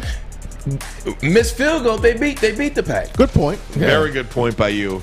I don't know. I don't want to say they're dead yet, but they look dead right now. Chiefs. The Kansas City Chiefs. They're finished. They lose 27-3. First game that the Kansas City Chiefs have played with Patrick Mahomes as their starting quarterback where they did not score a touchdown in the game. Ugly. Mahomes was hurt. Came out of the tent. Everything was negative, but they kept him out of the game anyway. Yeah, I mean, Mahomes doesn't trust his offensive line because they're not good. Fisher's out. Fisher got hurt. The guy they traded for, not Fisher, but the acquisition that they made said they were going to shore up the line, spent all this money to shore up the line, bunch of injuries, and offensive line has just not played well. He's running for his life. He doesn't trust his O-line. And also, he's trying to fix everything. And he's putting all the pressure on himself. He can't be the offensive lineman. He can't be the defensive lineman. He can't be the linebacker. He can't be the safety. And so, like I said yesterday, he's pressing. He's pressing a lot, trying to make plays. They're not playing good right now. The defense is a waste. The defense is awful. But don't count Patrick Mahomes out. They may not make the playoffs, but he will settle into being a good quarterback again. You got to remember, this is the first time he's faced adversity since he's been a starting in the NFL. About that. First time he's faced adversity. He's just not in the groove right now, and he is in a bad slump. Let's just call it what it is. He had one good game this year, maybe 1.5. Other than that, you can't worry about the defense. He never cared before. He would go down and they'd score in 3-4 plays. They don't have that anymore. Tyreek Hill's not the same guy. They have no running game. Edwards-Helaire is out. He fumbles when he was in. They're just not the same team. There's a couple of more games I want to get through, guys. Sit tight. We'll do that on the other side. Armani and Edwards. Woodward Sports Network, the bottom line. Make sure you download the Woodward Sports app in the App Store and the Google Play Store today. Take Woodward Sports with you wherever you go and listen live on your phone or mobile device. Fellas, football season is here. It's time to make your grooming experience easy like Sunday morning. Get to Lady Jane's Haircuts for Men. Walk in, relax, watch your favorite team play, and before you know it, your hair will be game ready. Get to Lady Jane's, open 10 to 8, 7 days a week. Walk in anytime. It's wicked awesome. Hey, everybody, it's Maz for Underdog Fantasy. You can draft an Underdog Fantasy team anytime you want for any sport you like. Like tonight, Monday Night Football. Get on there. Seahawks playing. Give them a try. See how it goes. And give them a try because they're going to give you a free $10 play. All you got to do is put $10 in and use that promo code WSN. They will match it for you, so you have $20 to play with. Visit UnderdogFantasy.com, the App Store, or the Google Play Store. Sign up with WSN, deposit 10, and you get $10 free. That's Underdog Fantasy, promo code WSN. Welcome back here, Armani and Edwards on a Monday. If you're listening on 93.5 The Roar, 99.1, yes, and 94.7 HD2 FM, we certainly appreciate it. We are on tape delay weekdays, Monday through Friday from 6 p.m. to 8:30 there. If you want to watch us live, you can catch us on Facebook and not Facebook, excuse me, on Twitter and YouTube. 2 months ago. Twitter and YouTube, you can watch us live weekdays 2 to 4, and then after that, anywhere where podcasts are found at about 4:01 Eastern Time, you can catch us on the podcast app. We have a Woodward Sports app as well that you can listen live as well. You can head to woodwardsportsnetwork.com to learn excuses. more. Plenty of ways to listen to us. Give me some more music there, Fish. We'll go around the NFL. We'll get back into some college talk in just a second, but there were a couple more games I wanted to hit on, guys. The Cincinnati Bengals go into Baltimore and completely eviscerate. They open Give me something a little better than this. This is putting me to sleep. I did. Look at this run right here. Look at Jamar. God. Jamar Chase, Jamar Chase, 416. 201 yards. Yeah, what's this? Jamar Chase, 201 yards Excuse receiving. me, Burrow, 416. There we go. 3 touchdowns. Yeah, he was, Joe Burrow was outstanding. The crazy thing about it is when Justin Jefferson last year for the Minnesota Vikings had 1,400 yards as a rookie. And then Joe Burrow says that Jamar Chase was the better wide receiver on that national championship team. That should have scared some folks. That should have alerted some folks. The fact that this guy just went for 1,412 touchdowns as a rookie, and you say, no, he wasn't even the best one on our team. That should have alerted some individuals that Jamar Chase is the real deal. Jamar Chase through 7 games, 35 catches, 754 yards, and 6 touchdowns. You know who else had a season like that? Randy Moss in 1998 as a rookie, through 7 games, 37 catches, 735 yards, 21 yards less, but 11 touchdowns. He did end up with 17. The fact that he's on a Randy Moss pace, oh my God. He's at least getting a touchdown a game. Difference maker. He's already rookie of the year. It's not even close unless Mac Jones does something amazing at the end of the year. But the good thing about the Bengals is they are a complete team. Like, it's not like it's just Joe Burrow and Jamar Chase and Uzama and Joe Mixon and Higbee and T. Higgins, or Tyler Boyd, excuse me. No. Hendrickson, the acquisition, the D lineman from the Saints, oh my God. He's the best defensive end right now in the league. Stat-wise, he's the best defensive end right now in the league. And you look at what they're doing on defense, man. It's just Trey Henderson. I meant to say Henderson, my bad. Trey Henderson. They're just really good. They get to the ball. They make plays in the passing game. They're a complete team minus the field goal. What did we say yesterday? Who dat? Who day? That's back. I saw it in the locker room. Yeah, who day? They've been saying who day? How about the Las Vegas Raiders? 2-0 since John Gruden was let go. They beat up on the Philadelphia Eagles yesterday, 33-22. Coach Rich. Got to give them a lot of credit for sticking together 2 straight wins.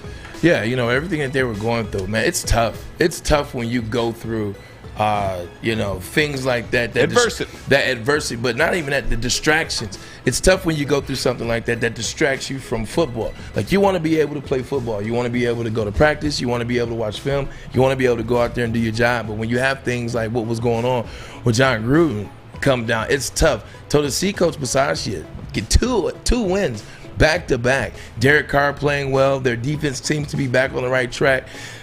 it's good to see, but you still just don't know what they are ultimately because you have seen them fade and wane at times. So still interesting to watch.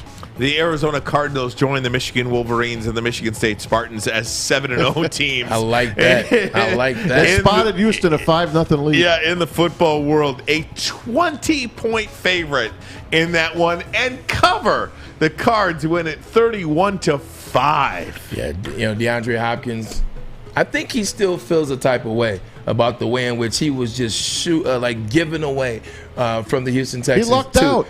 He lucked out, but still the way in which they went about it, like they did him wrong. It was bad, but it worked in his favor. 2 touchdowns yesterday. You just look at it's another team. They're playing well, and Kevin talked about it. Kugler. Just at every level, you see J.J. Watt having a reemergence this year. You see Chandler Jones didn't play yesterday, but Chandler having a really good year when he's in there. Budda Baker's an all-pro safety in there and what they're doing. You look at James Conner. James Conner's had a reemergence. Yep. Chase Redmond. Chase Redmond can catch the ball out of the backfield. Chase Redmond can run the ball. And then A.J. Green. A.J. Green's now getting one-on-one matchups because of DeAndre Hopkins. A.J. Green still is an all-pro caliber wide receiver. And then the Philadelphia Eagles give Zach Ertz to the Arizona Cardinals. And guess what he did? 47-yard touchdown in his Cardinal debut. This is a tough team to beat. Kyler Murray's on one, man. Like he's the fastest quarterback in the league, but he's the fastest quarterback that still has the presence of mind to pass the ball and not take off running. This one was over before it started, Maz. The Tampa Bay Buccaneers. Wow. 38-3 over the Chicago Bears. Tom Brady threw career touchdown pass number 599, 600, 601, and 602. All in the 4 first touchdowns in the first half, and they just blow out the Bears. Not even a chance. Did you see poor Fields? Justin Fields sacked 22 times this year. 14.5% of his dropbacks. That's malfeasance by the coach. Result in a sack. By the way, Matt Nagy, 4 Bears on the COVID list as of now, including him. Yes, good for him. Maybe this is what they need. Matt Nagy, and I agree with Dan Orlovsky. He said this early in the year. If the Lions would have beat Chicago, then Matt Nagy should have been fired. I'm gonna take it a step further and say Matt Nagy should be fired now. I think what he's doing with Justin Fields is negligent. Now on Justin Fields' side, he's holding the ball too long. He's staring and waiting for his receivers to get open too long. And this is the same thing that he was doing on Ohio State. He didn't get rid of the ball fast. He saw some sacks. You saw that in the Clemson National Championship game. So the same mistakes that he's making now, he was making at Ohio State. With that being said, Matt Nagy, this is your fault. Soon as Justin Fields got drafted, you should have been working on a plan for Justin Fields. You should have been working with your new quarterback. But no, you think Andy Dalton is the cure-all. You think he's the end-all, be-all. And the offensive line is not doing Justin Fields any favor. They suck. The Chicago Bears offensive line suck. He is getting destroyed. He's getting destroyed. I would put him on the bench for the rest of the year and save him because you're this close to ruining the most important draft pick for the Chicago Bears in the past 15 years. I'd fire Matt Nagy yesterday. Yeah. That's inexcusable to have your quarterback sacked 22 times like this year. 14.5% of the offensive plays. I can tell you this, but Tua, by the way, 4 touchdowns and a loss. It ain't his fault that they're 1-6. He's auditioning right now. They are 1-6, the Miami Dolphins. And I believe Philadelphia gets their pick. Oh man, Philadelphia's got 3 top 10 picks right now. Wow, I feel bad for they get their own pick, and they get Miami's pick. They might dump the game to the Lions this next weekend. I want to say Indianapolis's pick.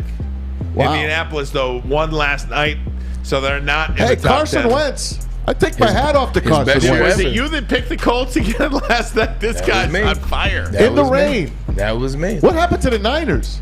They just It's Garoppolo. They asked him about Garoppolo today. They said to Shanahan, "Are you going to still start Garoppolo?" He says, "I guess so." Well, he's hurt. I guess so. Trey Lance was hurt. He was not available last night. How do you not? But that shouldn't be your answer. I guess so. I guess so. That's very similar to when the media asked Doc Rivers, "Can you win with Ben Simmons?" He was like, "I don't know." That's the same type of answer like that. When you get an answer like that and you hear that as a player from Jimmy Garoppolo, I'm like, well, at least I got paid. That's how you feel. Yep. But look, anybody and everybody in the AFC is still alive. There's really nobody. Not the Jets.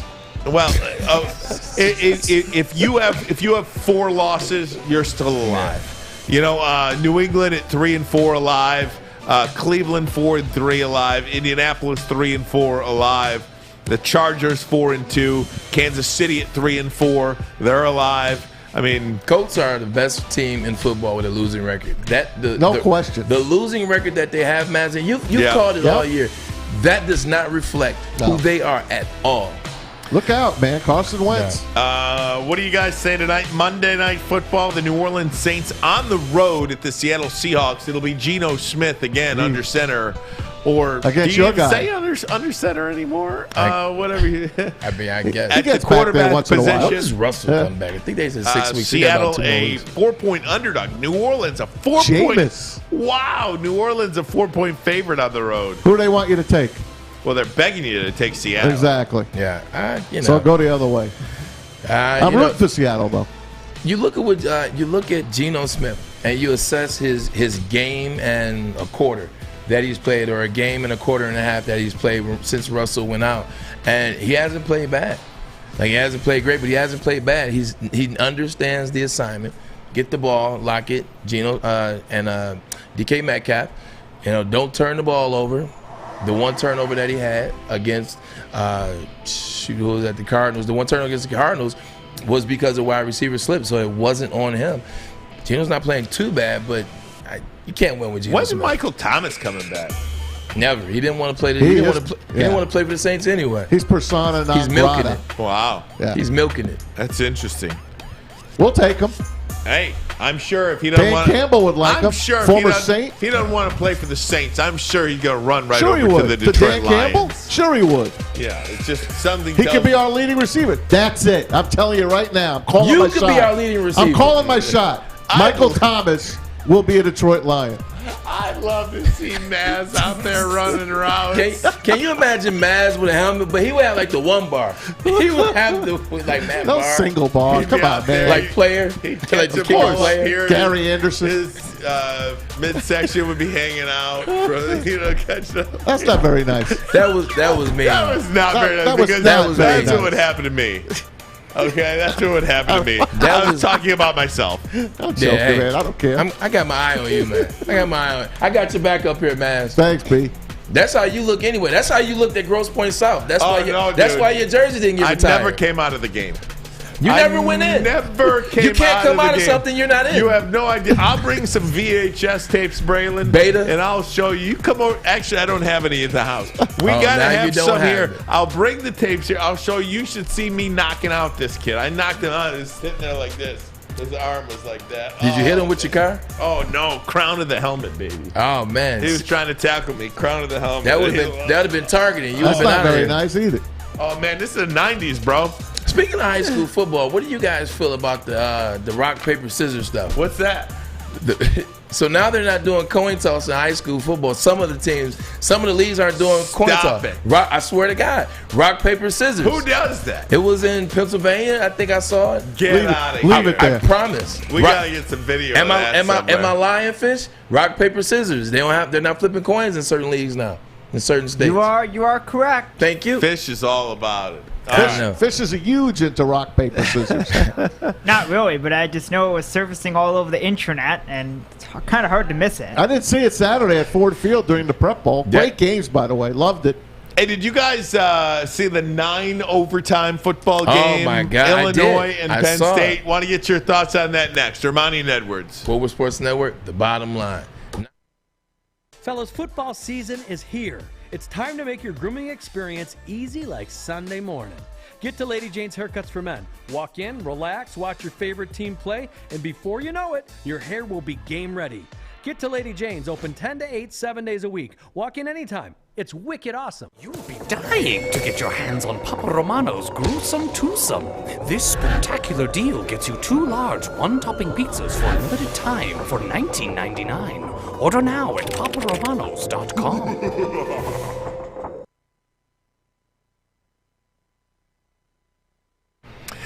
All right, we always talk about this. Offense wins games, defense wins championships. Don't you want to be the championship defender of your home? In order to do that, you got to call Guardian Alarm. They're your local security experts and have been for over 90 years. 9 decades. Every single thing you could possibly want, they've got it for you. Everything. 24/7 local monitoring. You want to unlock your doors, carbon monoxide, fire alarm. Fire alarm. They'll check it all out for you. All you got to do is place this call. Okay. 1-800-STAY-OUT. That number again to call. 1-800-STAY-OUT. Guardian Alarm, your local security experts for over 90 years, keeping families safe. So I want to break down what just happened real quick before we get into the overtime thing. Is we have our live reads, and we take our reads, and if it's a long read like the one that Mr. Armani just did, you want to glance at it because you don't want to mess it up. You want to make sure the sponsorship dollars are spent the right way, and we're representing it in the right way. The man didn't have his read, but you know what he said?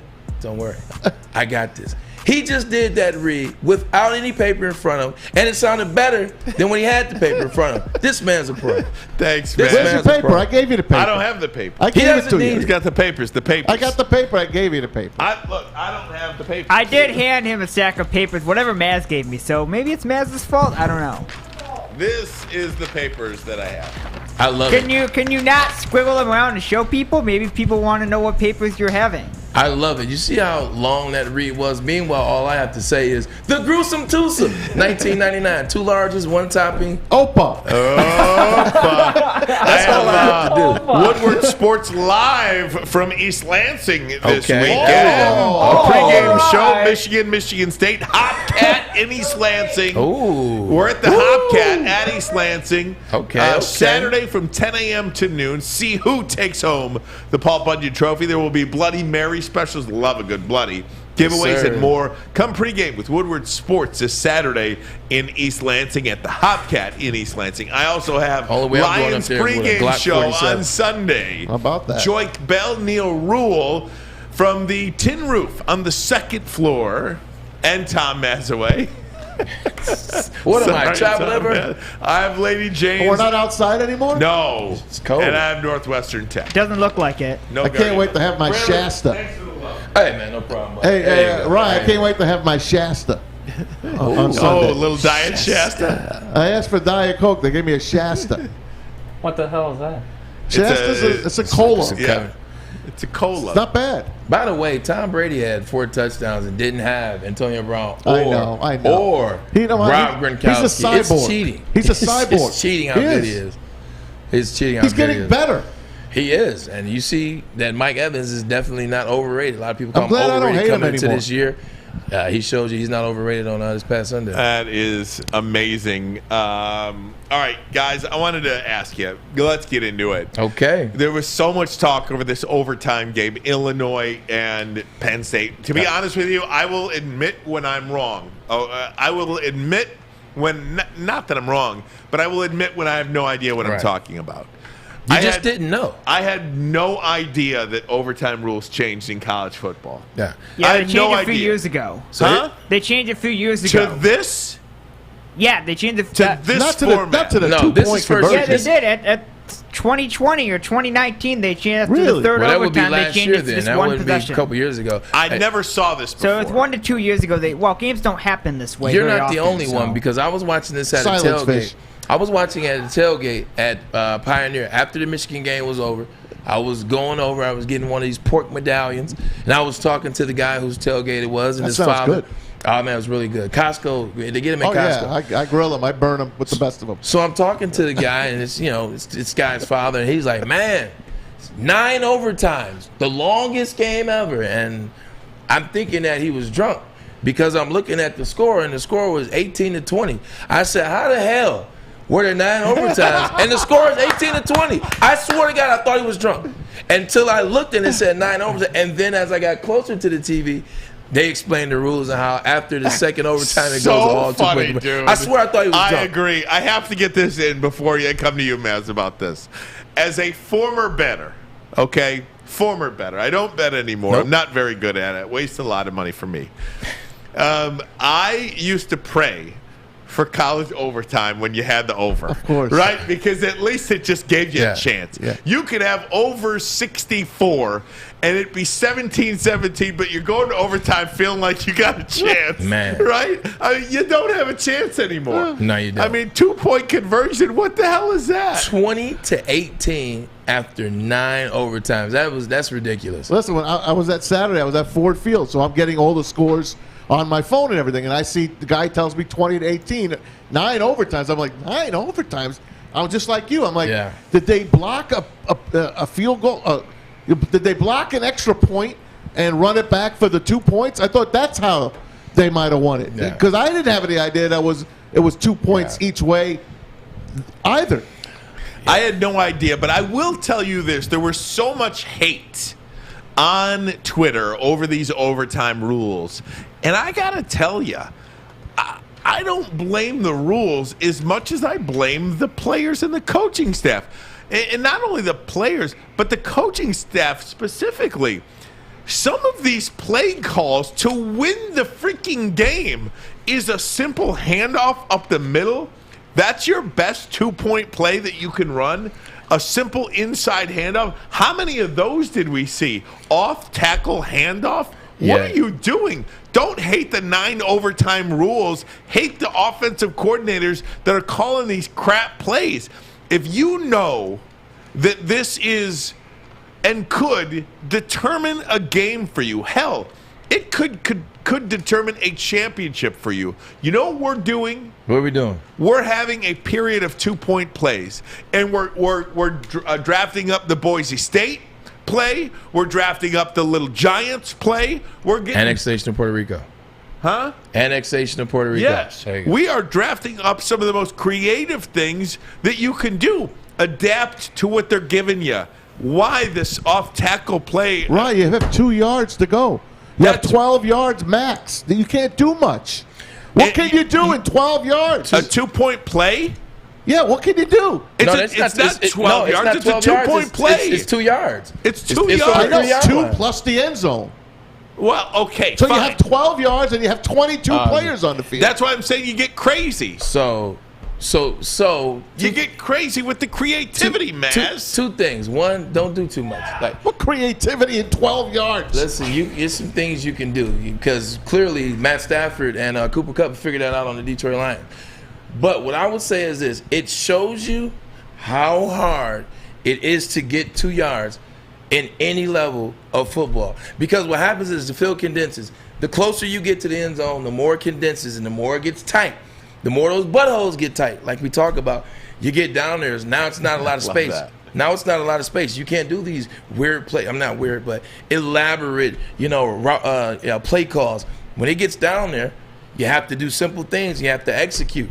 The problem was they couldn't execute. How many drops did you see from Penn State and Illinois in 7, 8, 9, however many overtimes it was? You saw a ton of drops. You just got to line up and run the football, or a quick play action and throw to a tight end.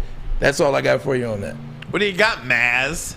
I don't have anything. It's a 2-yard play, and you have 22 players there. What about the old Statue of Liberty play? Okay. How many times are they going to fall for that? All you need them to fall for it is one time. Baby. Okay. Yeah. You had 9 opportunities. 7, really. You sang the praises yesterday of Illinois coming back. 2 well-coached teams. James Franklin against Brett Bielema. You don't think they know each other? You don't think they know what's going to go on? It's the Big Ten. Penn State wasn't well coached yesterday. You know how you build up a conference? You hire good coaches. And you might not like Brett Bielema at Arkansas. He might not have done a good job there. But Brett Bielema is a good, really good Big Ten coach. I think he's going to get Illinois, and he's going to get his guys in there. Give Illinois 3 or 4 years, and they're going to be competing for West championships and trips to Indianapolis. Brett Bielema's all right. I'm not going to blame him. I'm not going to jump on his bandwagon yet after a 9 overtime win against Penn State. But do you know which game created this overtime? You reminded us. 3 years ago, Texas A&M. And LSU. Texas A&M and LSU. Final score of that game was 74 LSU, 72 Texas A&M. That was a great game. And the game lasted 6 hours. They went back and said, "There's no way in hell we can have another 6-hour game. So we got to come up with something." to expedite that process and make it easier and make it faster, that's what they came up. But speaking of LSU, Ryan, which job is better, LSU or USC? Depends who you ask. Again, I go back to these jobs like this. I go back to who you're talking to. I mean, if you're James Franklin, if you're a guy like James Franklin, probably the USC job is better than LSU, right? I mean, different people fit better in different places. I think if I had to pick one now it's LSU. I'd say the USC job is better because, again, I think that you don't have the pressure or the scrutiny at USC that you have at LSU. I mean, if you don't win in 2 years at LSU, you're out. The only positive that USC job has over LSU is the fact that it's easier to win the Pac-12 than it is the SEC. That is it. If you That's a pretty big deal. Okay, but what do you want to do? If you want to make more money, if you want a chance to be a legend, just think of the last 3 coaches that were. LSU has had 3 coaches in the last 15 years. All 3 of them have national championships. All 3 of them. In state, like the state of Louisiana has arguably the best football in the country. Like pound for pound, state for state, I could argue that Louisiana has the best talent. You're already getting the best talent in your own backyard. And you don't have to recruit them hard because everybody wants to come to LSU. Most of the players in the state of Louisiana want to come to LSU. You got more money being backed. You got more. I'm telling you, the LSU job for me is a better job. Yeah, and it very well could be. Look, I think if you look at cost of living as well, you make $8 million in California or $8 million in Louisiana. Rouge. I mean, come on. Give me a Baton Rouge for 100, please. Exactly. I'm just talking. I believe LSU is a better job overall than USC. Yeah. But if you're a West Coast guy, you're thinking, it's just. I always go back to who is it a better job? Yeah. And we went back to last week. If you bring up Mel Tucker might tell you that Michigan State's a better job than LSU. It just depends on who you're asking. That's what I think. That's what I think. That's a good point because I damn sure wouldn't want to go to the Baton Rouge and live. Right. Absolutely. Hey, LA. Guys, got to take a break. Way over here. Bottom line videos of the day next. Woodward Sports Network. Tony is a third-generation logger that has a simple, practical approach to life and work. That's why his Coast DX342 knife is perfect for him. The stainless steel blade is rust-resistant and made for all-weather use. And the double roll-lock safety ensures that it will never inadvertently close when he doesn't want it to. That's why Coast is trusted tough. All right, it is about 8 minutes left in the show. It is the time of the show that we like to do the bottom line videos of the day. This is something fun if you're watching on YouTube or Twitter. We hope you join in. This is Maz time, baby. He picks these out, spends a lot of time on these videos too, and they're all really, really good. This one was easy. This one was from yesterday. Red Wings looking good. Beat the Blackhawks 6-3. But how about the kid, Lucas Raymond? Check him out. Man. The Raymond. Gagne in the bumper position in the slot. Larkin, Raymond, open, scores! Hat-trick. Lucas Raymond with the hat trick! Wow. Set up by Larkin and Sider. And the Red Wings have a 6-3 lead. 7 into the third. Congratulations, Lucas Raymond. It's his first NHL hat trick. Not many slap shots from... How about that, huh? And did you hear who gave it to him? Mo Sider, Larkin. I mean... Wow, you're hearing the kids that Stevie said we got to wait for. How do you get good quickly? You draft well. Yep.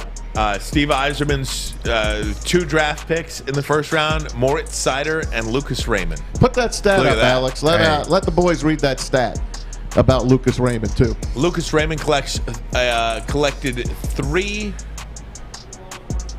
goals, 1 assist, 4 points, and became the 3rd teenager in Red Wings history to record at least 4 points in a game, joining Steve Yzerman in 1983 and Gordie Howe back in 1947. How about that company? Wow. Very good. Yeah, Gordy played a long time ago. My stepfather was born in 1947, and I'm like, wait, he was playing in 1947? Jesus, Yeah, rest he in peace. played a few other decades past He that. played for the Vipers. He did. So that he could play in 7 decades. That's it. I remember that. That's it, at the Palace. Yep. Hey, here's one for you. 35 years ago this weekend, actually 35 years ago tonight, Game 6 of the 86 World Series. Probably the greatest weekend of my life. Here, let's relive it.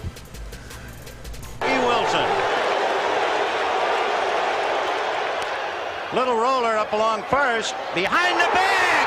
It gets through Buckner. Here comes Knight, and the Mets win it. Oh, my God. Behind the bag. Oh, are you dissing Vince Scully? No, it was great. Okay. That's a great call. It's my impersonation. I love it. One of the greatest calls in the history of sport. Howard Johnson, former Tiger, right there. Hojo. Yeah, now that wasn't to win it all. That was to win Game That was 6. Game And 6. then they Many would go on to people win forget Game that. 7. Here's my story. Because of that, when I was young, I always thought that was to win the game until I got older and did my own research. It's the same thing as Miracle on Ice. When they beat the Russians, It was everyone the said semis. that's Yeah, the it was gold medal. semis. No, they had to wait and win on They Sunday. beat Sweden, right? Finland, I think. Finland. Maybe Finland. Yeah, the funny thing about that World Finland. Series, somebody didn't make it to the parade, man. My man Doc Yeah, Gooden. Doc Gooden didn't make it. Doc slept guy. in. Yeah, he slept in a crack house, unfortunately. Here's my side story on that.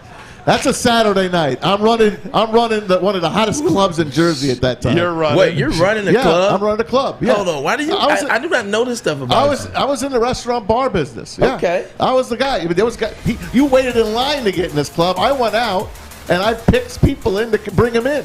Now that I look at What the you do gold, on now I this see the show, gold too. bracelet. I can picture it now. I see the gold bracelet. I'll tell you, man, I dressed to the nines. I was looking good back then. Okay. Nonetheless, my side story is I had tickets to Game 7, which was Sunday, which is my day off. What happened?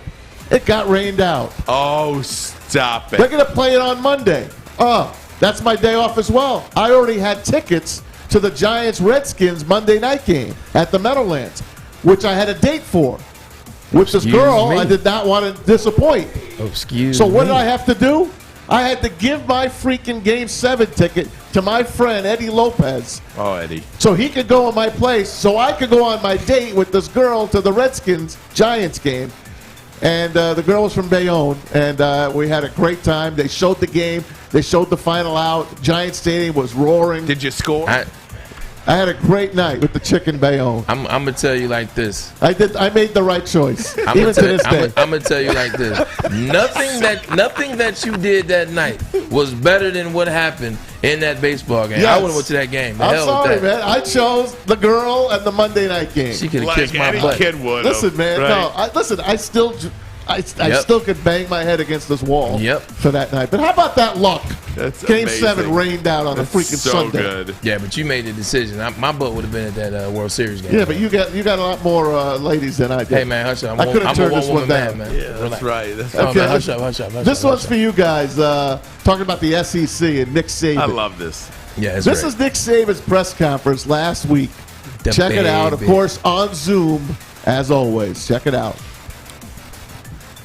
You know, guys in the middle of the defense normally, or that's sort of guys that especially call the defense, that's sort of a leadership role. How was that for Henry To'oTo'o this year, coming in as a first-year player at Alabama, and how has he sort of progressed in that role? Well, I have a question for you, first of all. I mean, did I finally get to meet the boss? I apologize. My wife is not home yet, so I'm having to pull dad duty. Well, this is the best behavior I've seen you on since I've been here. I mean, obviously. I apologize. No, you don't have to apologize. I mean, I if this is the way it's going to be, I'd like for him to be there all the time. I love that. Yeah, I just love that. I'm gonna tell you like this. This is what I took out of that press conference, and this is what I took out of that moment.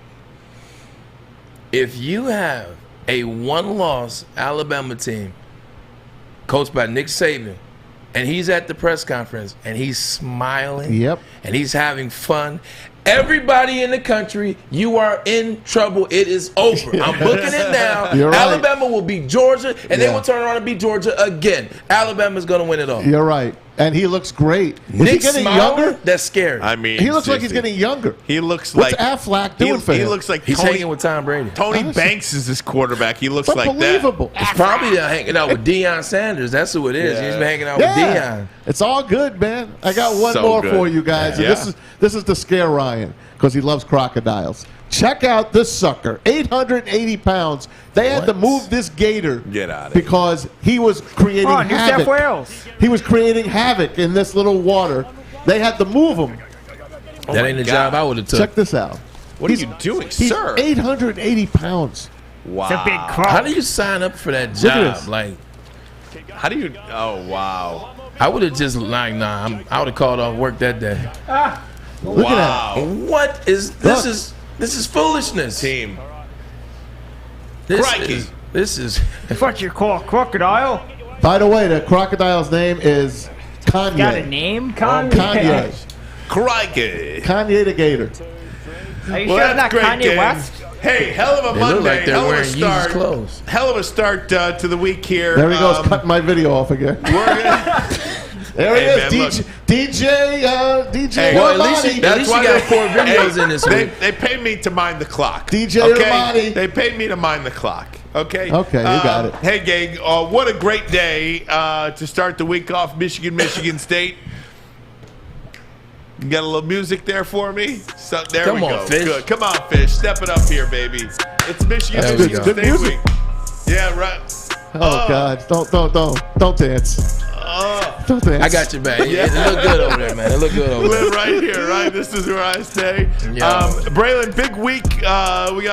We got a big week. Michigan State. Really big. I'm Edwards. He's Armani. He's Maz. He's Fish. He's I'm gonna Alex. keep dancing. This has been another good show. Good start to the week. Stan's here tomorrow. You see it right there. We got Michigan. We got Paul. We got Michigan State. We will be talking about it all week long. Dad's coming in tomorrow. We are out of here. On See the you radio, tomorrow, buddy. 6 to 8:30 too. On the radio, 6 to 8:30. See ya. 93.5, What he said. 99.1. 94.7 HD2 FM. Armani and Edwards. Woodward Sports Network, the bottom line. Brings up a 3rd down and 9. Watch the pressure at the bottom of your screen here. Here it comes. They're bringing the heat. They set it up for Swift, and Swift with a blocker in front. Looking for the sticks. He's got more than a 1st down. And DeAndre Swift down the middle of the field. Blockers in front. He's going to take it all the way for the touchdown.